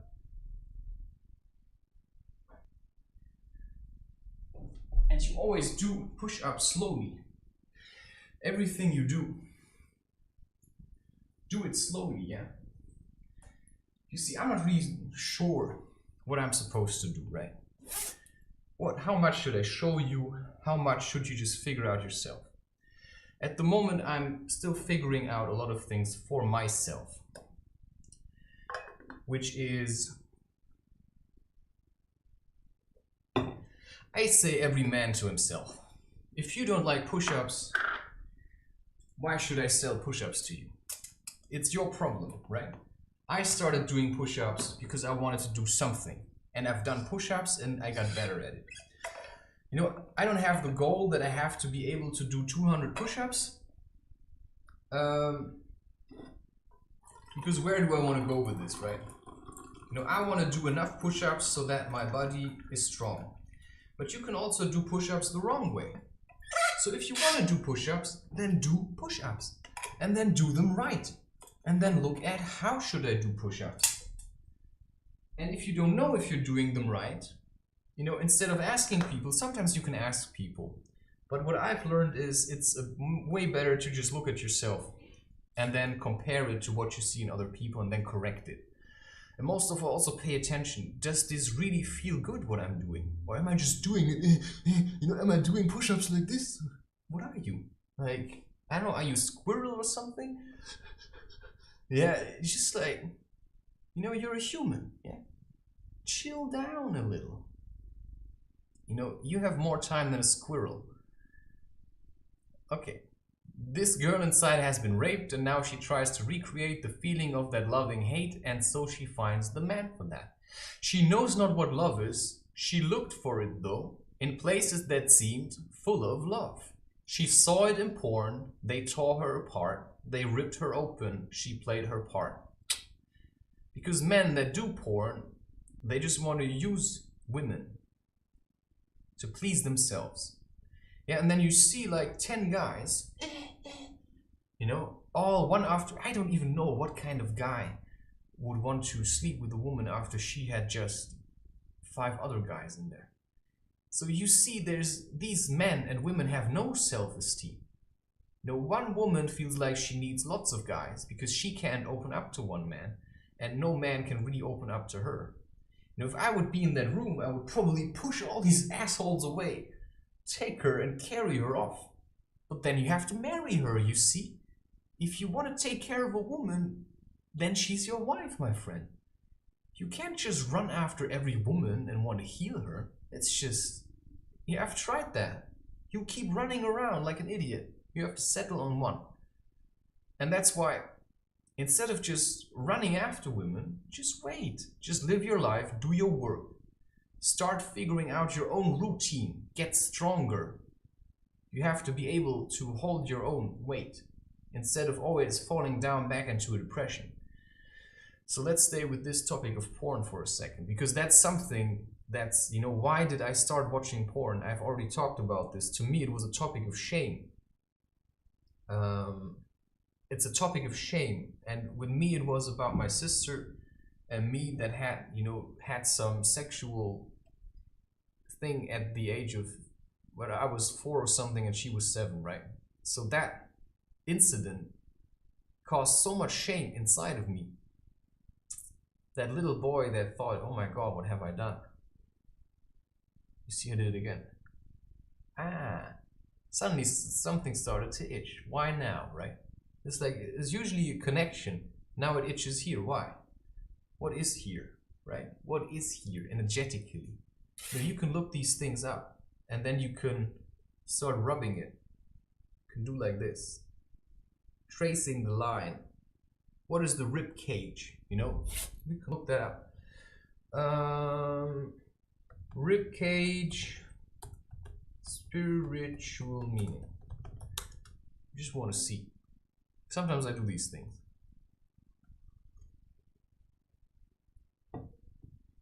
Okay, what I have is spiritual meaning of rib pain. Because sometimes these things are very specific, the symptoms you have. So I work with what I have, right? Because an itch can transform itself into pain. Now it says spiritual meaning of rib pain. Rib pain is a common complaint, blah, blah, blah. What is rib pain? The spiritual meaning. I don't have to read all of this. There is a spiritual meaning to rib pain. When we experience pain in our ribs, we may be symbolizing some type of emotional pain. It's always emotions. For example, if someone is experiencing heartache, the rib pain could represent the ache in their chest. Okay, so you have pain in your rib, but it actually says you have something with your heart, right? It's all connected. Sometimes I press a point here and I feel pain here. Yeah, sometimes I have massaged my feet and I felt pain in my lower back. It's all connected. It's all connected, and that's why for me walking barefoot is very essential to work out trapped energy in my feet. Alternatively, it could represent a feeling of being constricted or restricted in some way. In either case, there is likely an underlying issue at play that needs to be addressed. Okay, that's not very specific. Sometimes these things are really annoying. Another reason why rib pain can signify something important is because of the symbolism of the number 4. 4 is the heart chakra. So apparently ribs are connected to more like the general area of the heart chakra, which means there's something working here. And why the right rib? Why the right rib? It's then, you know, which side is masculine, which is feminine. We are made up of 4 elements, earth, fire, water, and air, which influence all aspects of our lives. When we feel rib pain, it might be telling us to pay attention to our physical and emotional energies and balance them out accordingly. This is very, very unspecific. Paying attention to our physical body, blah, blah. But it is true. If you have something, you have to start working with that. Massaging it, take a bit of oil, start massaging it. You know, gentle, like gentle. Sometimes also, you know, I realized I wanted to sometimes massage my lower back. But if you don't have strength, you can't do that. You need very strong hands. You see, so everything's connected, you know. You do crochet, you train your hands. You go climbing, you train your hands. But for what? So why do I need to do 200 push-ups? You know, I only need enough strength to hold my own weight. And to comfortably be able to massage. Because I want to massage my wife, probably at one stage my children. And if I really want to give a massage to someone, I would probably do that. But I don't just go around massaging everyone. I want to look at Buddhism. Buddhism teaches that the rib cage is a part of the body that is associated with suffering. So sadness is trapped in the lungs, we say, right? Sadness is trapped in the lungs. So a lot of people have asthma. Usually it's very sad children that have this. It's like also short breath. You only breathe like that if you're like very sad. It's like a lot of stuff accumulated. This is because the rib cage houses many organs and muscles. So a lot of stuff comes together in the rib cage, which can cause great pain when they are stressed or injured. Buddhist practitioners sometimes refer to the rib cage as the great sufferer. One way to reduce rib pain is by practicing meditation and mindfulness. It's paying attention. You know, why do I have this pain? What is happening in my life that I have this pain? You know, I often realize when I was eating something, you know, this is mindfulness. It's like I was eating something and I kept eating and I thought, but why is it so bad for me? Yeah, because I was trying to outbalance something emotional by overeating. Yeah, so you drink a lot of coffee because you actually have a lot of fear and you use coffee to push yourself over the fear. But that also means that you yourself are quite weak and you constantly use coffee to push yourself over the fear. Now, if you do that consciously, you are aware of the cost that coffee has, and you can then also stop yourself and start taking responsibility for the way you feel without just drinking coffee all the time. So with me, it is that I do pay attention to how I feel, and that means that I can take responsibility for my feelings. So I sometimes drink coffee, but I also sometimes say no to coffee. I rather drink one coffee that gives me enough to shoot me through the day, and then I can do all kinds of things. It's like, yeah, it's like, what is that? Yeah, with Naruto, when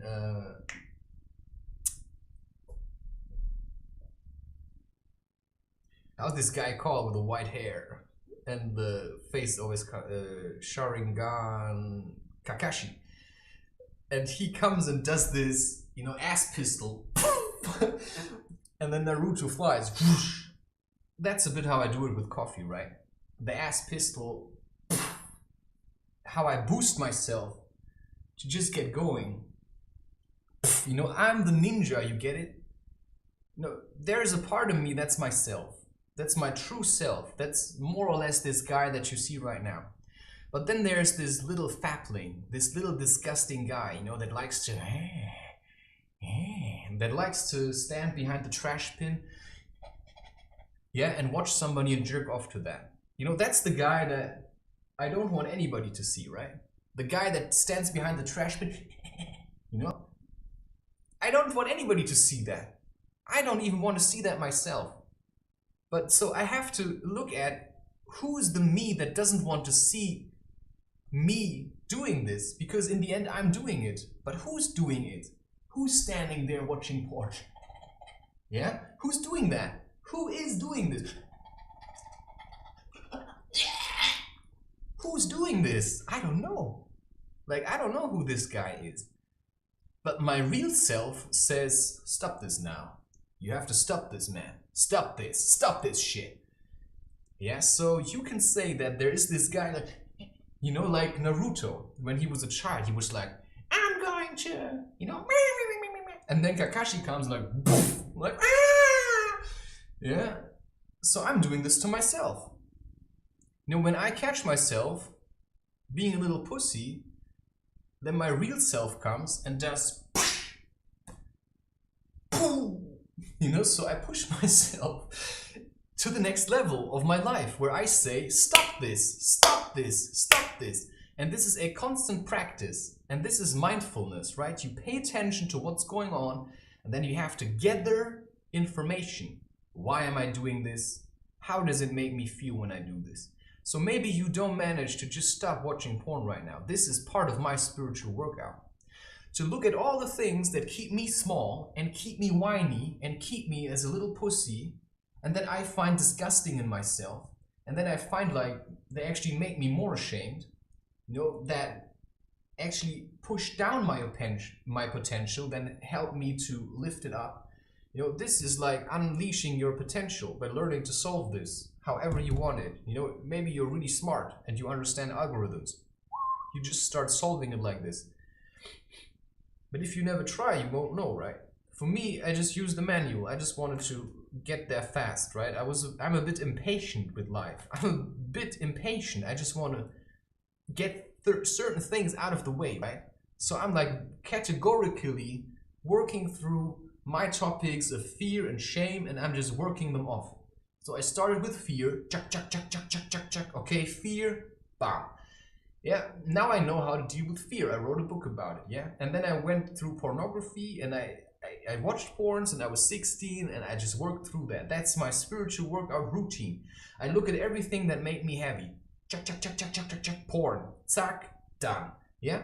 I already wrote a book about it before I had overcome it, but the book helped me to overcome it because I had a lot of information about porn, because I have spent the last couple of years still watching porn, and I just paid attention. What do I see there? Why do people do porn? You know, what's the real motivation behind it? Is it really good? Is it bad? You know, why do I watch it? And so I looked at it for years. And then I wrote a book. Chuck, chuck, chuck, chuck, chuck, chuck. That book is called Sexual Depression. Yeah, I have a lot of experience with psychedelics, but when I started smoking weed at the age of 26, I started smoking weed daily, and I realized after a while, well, that isn't really the thing. So I realized that psychedelics also made me really imbalanced and dependent. And that led me to work on a lot of other topics of dependency, such as sugar dependency, pornography dependency, dependency to women, dependency to other people, attachment basically. So it's about letting go, letting go, letting go, letting go, letting go. So you work through all the topics that are specific to you and your life, and then you pick one topic. So what is your topic right now? Is it diet? Diet is very important. Start working on it. I can tell that to anyone. Start working on diet. Start figuring out how to have a more maybe ketogenic diet. But also pay attention, right? Does ketogenic work for you? At the moment, I can say it doesn't. If I would stick to a purely ketogenic diet, I would not be able to keep up my work routine. So all I have to make sure in the moment is that I have enough energy to keep me going. But I need less food now. That's something that I've realized. I need less food. But I cannot go without food at the moment to be in flow, because that's my goal. I want to be in flow. I want to do what my heart says. If my heart says, see, now take both hands and do this, it's a bit more graceful, yeah? Also, you can do this. Instead of going into the nose, you go outside. And what you could also do is, if your nose is really dry,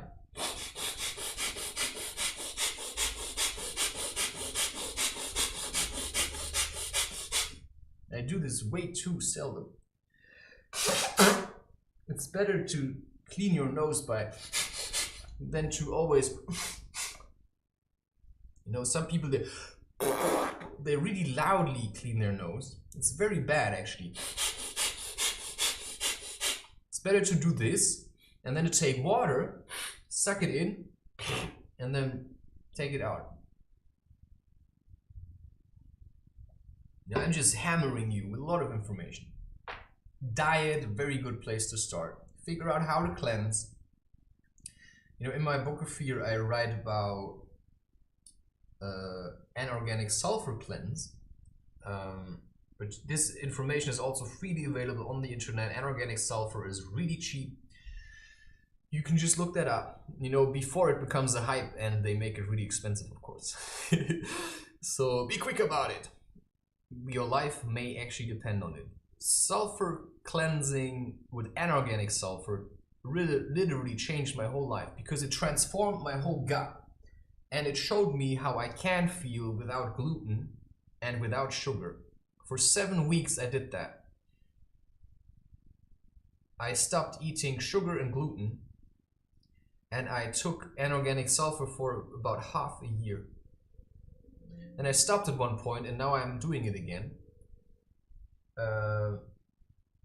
I've shown you in one video how I make capsules, but that's just something fairly simple.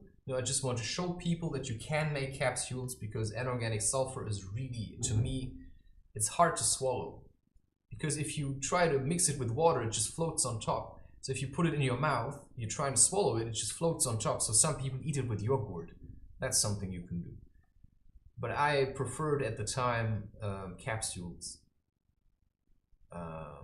Okay, so now we've just, I have a problem, right? I have a problem with my lower back. So I educate myself. What is lower back pain connected with in spiritual terms, right? What is the spiritual meaning of lower back pain?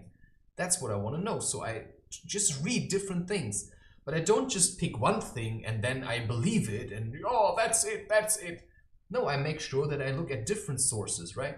If I want to buy something, I compare different sites and I say what's the best thing and what serves my purpose the right. And then I look at different opinions. Aha, okay, this person says that and this person says that. And then in the end, I settle on one. And then my feeling says it, right? So I wanted to understand what fear was, and I made experiences for half a year. So you see, this looks a bit better. It feels a bit more in charge than if I... Yeah, so... Alright, to just be a little bit gentle with yourself. So I first fill myself with information, but about, for example, these topics about fear, reading about it is not the only thing. You can read my book, sure. But that's not going to do much unless you start applying what you read in there. So if I read something here, I just add it to my, okay, that's information I got, and then let go of it, right? It just makes it more easy. It makes it easier for me to understand what's going on. Because I have been mindful about how I feel. Yes, it's a spiritual practice. And then I look at what this feeling is telling me. Why do I feel like that? What kind of need have I been ignoring? How does that feeling connect to something? This is part of my spiritual workout routine because I want to bring out my spirit in its essence. And that means you have to clean everything away that is like toxic and heavy. And that's why emotional cleansing, sure, one way. Physical cleansing in terms of diet, that also. That's like the essential cornerstones of my spiritual workout routine. Emotional cleansing, which is then mostly done through physical workout, but also doing art, painting, doing music, singing, being creative in any way that you feel like being creative, yeah?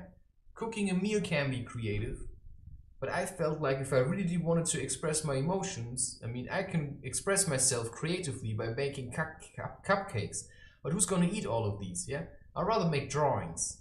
You know, there's people that make cupcakes all the time and they get obsessed by making cupcakes and they love baking cupcakes. And then they take pictures of the cupcakes. Who do you think is gonna eat that? If somebody posts pictures of cupcakes all day, they're just gonna throw it away. Or they're gonna get really fat. Or they make other people fat because they like making cupcakes. You know, I rather make art. Because there's already enough food available. We don't have to eat more, we have to eat less. Yeah, so if I sit here and I draw, you know, I have less time to eat. You know, that's a method. You know, if I sit here and make music, I have less time to eat, right? Yeah, I have less time to masturbate if now my time is being spent on, you know, making videos, creating content, you know, solving the Rubik's Cube. You know, I have less time to sit around, get bored and masturbate because my energy is flowing. You know, I've worked on it, then I'm in a constant state of flow. You know, my energy is flowing. So now I figured out if I schedule every day one episode, then I have to prepare myself for that. You know, I can't slouch off and masturbate and like, what am I gonna do next? Because at 2, I'm gonna have a recording session. That's my work, right? So I'm very serious about it, but I also try to be like a little bit relaxed, right? But I know now I have done this, 2 hours, I've talked, you know, I don't care who listens to this. And at the same time, I stand here and I move, right? You know, I even can walk, you know. I could have a talk with you and I could do this. And maybe that's a little bit confusing to you, but you can just turn off the video and simply listen to what I have to say. Or you could just stand in front of your screen and just keep walking with me and then listen to what I say and focus to the words that I'm speaking. Yeah, we could do this every day. That's why, you know, I'm going for a hike. Okay, let's hike. You know, let's hike. And then you even train your feet. You can walk around like this. And your focus is always on me standing there or doing something. You know, I've been doing like this. I could stand in front of the screen. Well, then it's very difficult to talk at the same time, but I'm sure I can manage, right? You know, and if running is too difficult, you know, I can feel when I do this, how my lower back, I always make sure to see what it does in my body. I realize, oh, this is like massage, right? Left, right, left, right, left. And if I do this, it's even better. This is very good for your lower back. You know, you hold yourself, just try to, I think doing this is very good. Barefoot. Barefoot. This trains you. This stretches your feet. Yeah, and when you're done, you try to squat if you manage, you know, for a longer time. This is like you can go for a hike on the inside, right? Because maybe sometimes you really don't feel like leaving the house. Because you feel so terrible, you don't even want to greet somebody. So you just stand. You could even put a movie on if you would want that, right? You could watch Princess Mononoke and then go for a hike. Yeah, and then you really earn the movie, right? Of course, on the long run, you try to watch less movies. But if it helps, if you like watching movies, then keep watching movies, but change the way you watch them. You just do this. Oh yeah, nice. Okay. I mean, this is workout. Less boring. Because if you're alone, sometimes doing workout is really boring. But you also can't wait every day for me to come online, right? Because you also want to do your own things. Because you won't really go on hikes with me, right? Because I live my own life. I don't have time to hike with everyone. So you have to learn to do these things yourself. If you want to hike, then first build up some strength, maybe. Wow, this is really... I haven't done any of this. Like my hips, I start to feel them now. And that's what it means to be mindful, right? If you don't move your body is going to become stiff. And so you see a lot of people, that walk around. They're like this. You know, old people, they're always like this with a stick. Because they're weak. They never did any of that. You can even do this. And this is going to strengthen your legs. This is going to strengthen your body. You want to dance? You want to dance? Do this. Do this first. And the only way I can like bum, bum, bum, bum, bum, bum, bum. You know, where is your strength coming from? Where is your strength coming from? If you don't do anything to be strong. You know, to make a movement like this, to stand like this and move your hands. This is something you can train.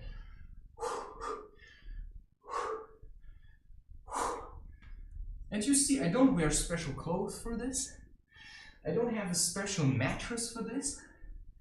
I don't have anything special. I just have what I have. So you don't need to buy anything for that. Right? If you want to clean your room, like properly clean your room, and you don't have anything to clean it with, well, you'll find a bucket somewhere. And if you don't have anything, take a t-shirt, right? If you don't have something to clean, you just take an old t-shirt, and then you take a bit of soap. You probably have soap. Doesn't matter what kind of soap. Take hot water. Probably sure you're gonna get that somewhere. Yeah, you're gonna roll up your carpet if you can do that. You just wipe everything.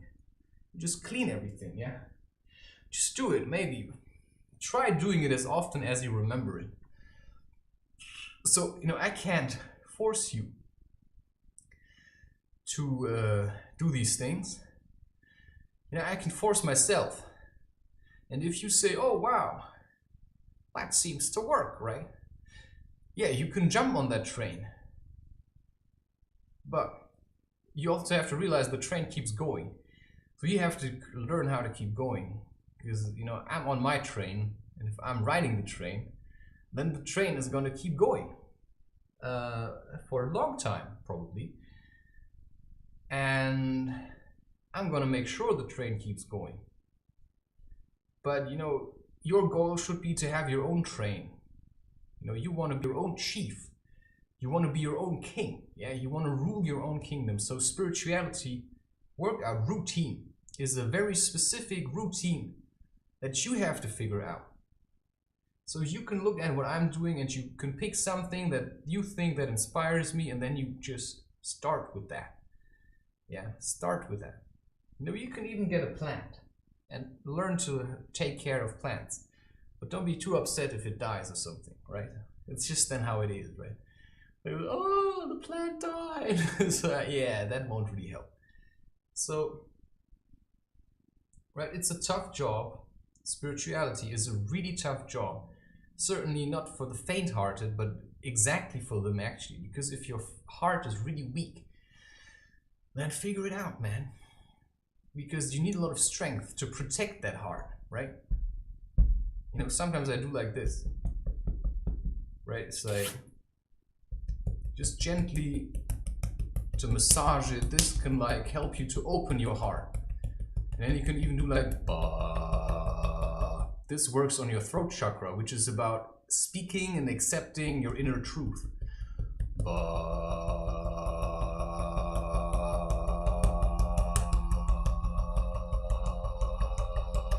This is not about breaking. Yeah, this is about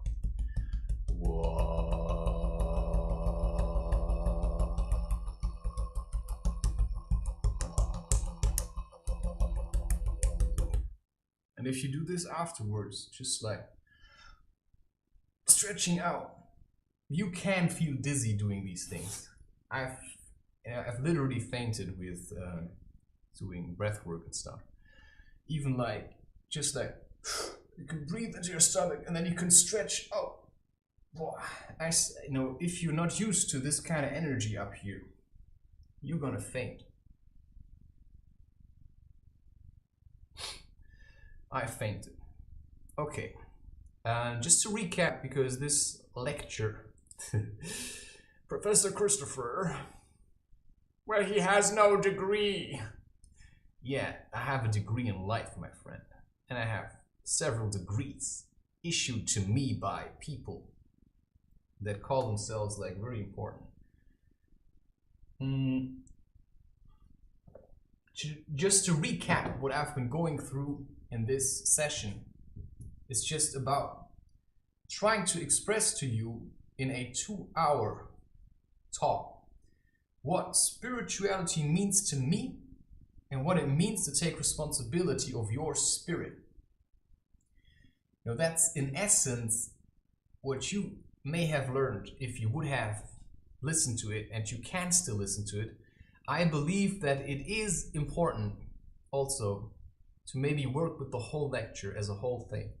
You know, you don't have to listen to it all at once, but I would suggest this is how I generally did it with, you know, who's talking, yeah? But I know I have something to teach. So the way I learned from the people that I learned from, which is like Ram Dass, Terence McKenna, I took one of these things, one of these recordings, and I listened to it until I felt like I have enough now. And then I went back to it another time. So instead of just watching all my videos at the same time, it's probably better to just pick one, whatever it is, and then to work with that. So you pick one of these videos, and then you just see that as your homework. Yeah, if it, you know, if spiritual workout routine interests you, yeah, check that one out. You know, if holding and maintaining space in spiritual terms, you know, or whatever, you know, whatever interests you, just pick that and watch it. Because you're not gonna learn anything if you can't even focus on one guy talking for 2 hours. Now, this is like the basic thing. You have to humble yourself now to listen to somebody else talking to you. Because a lot of people that I meet, they just walk around, they say, I know everything already. I don't want somebody to teach me. You know, a lot of people, they don't want to hear from me because they think they know it better. Yeah. They listen to somebody teaching them something when their life is really shit. Then they're gonna listen, yeah? Some people really need a heart attack. Maybe you just need to be a bit smart. Anyway, so I don't really have to summarize this. Yeah, if somebody's too lazy to watch the whole thing, why should I make a summary, right? You want to know what I've talked about, then listen to it. That's all there is to it. Anyway, I can say thank you for listening. If you managed. Yeah, take what you can and try to give stuff back. You know, once you've done your homework, once you've learned enough, the goal is to learn how to give freely without wanting to receive. You know, you simply give love and you accept what you get. Yeah, if you give love and you get a lot of shit, you know, I turn off my comments. There's no chat here for a reason. Because I don't want, you know, I give love. I don't need shit from people because I say you have to take care of your own shit. And with that being said, I bow to your essence. Yeah, this is the meaning of Namaste. I see you. I bow before your spirit. Yeah, and I don't have to touch you for that. You know, people who are really like, they just want to touch and hug all the time. They're full of shit. You don't want to be hugged by these people. That's just what I'm saying. I maintain my space. If somebody comes, you know, I'm never going to hit anyone. But if somebody comes towards you, you just do, or you just do this, or you just do this. You know, I focus on you. If you come any closer, I'm going to leave. Right? I'm just going to go away from you. Right? If somebody's trying to catch me, you know, I'm very good. You know, I can just jump over the fence. Yeah. Because I make sure I'm strong. So I don't even have to say, stay away from me. I already say that, right? My whole posture is like this. You know, I enter a room, I go like this. Somebody comes, wants to shake my hand. I do this. I say nothing. That's already intimidating enough. But if you're just putting up an act, you know, you have to really know how to mean this, right? If you say to a dog, sit, but you don't mean it, it's not a real, right? It's not, you don't really mean, you're not really sure about how you say it. Oh, yeah, the dog won't sit. So you have to say sit, and the dog sits. You know, with humans, sometimes I just have to go like this, just look at them. You know, I hold myself a little bit, but I already represent it, you know? You can tell that I have a lot of strength. You know, it's like, it's not just the beard, it's not just my eyebrows, it's my whole, it's the resolve. You can see if a human is determined or not. Like, you can see if somebody's determined. I'm very determined. So spirituality for me is like, be a man, hold your ground. You know, I'm not here to hurt people, I'm here to live my own life. And people keep leeching off of me, I'm gonna gently move them to the side or tell them the truth. But the truth is always, you know, you have to like flip the coin, right? If you want to know what truth is, you always have to flip the coin. There's always two sides to everything. And your truth might be a distorted truth. Because we've all been raised into opinions and stuff. Anyway, that's enough now. You just have the feeling somebody's still watching, so I'm basically talking for you now. You know, whoever you are. Maybe that's just me. Who knows? It's like, oh my god, he's seen me, you know, turn it off, you know. Yeah, you know, I don't really care. You know, if you want to learn, you learn. Oh, alright. That's it.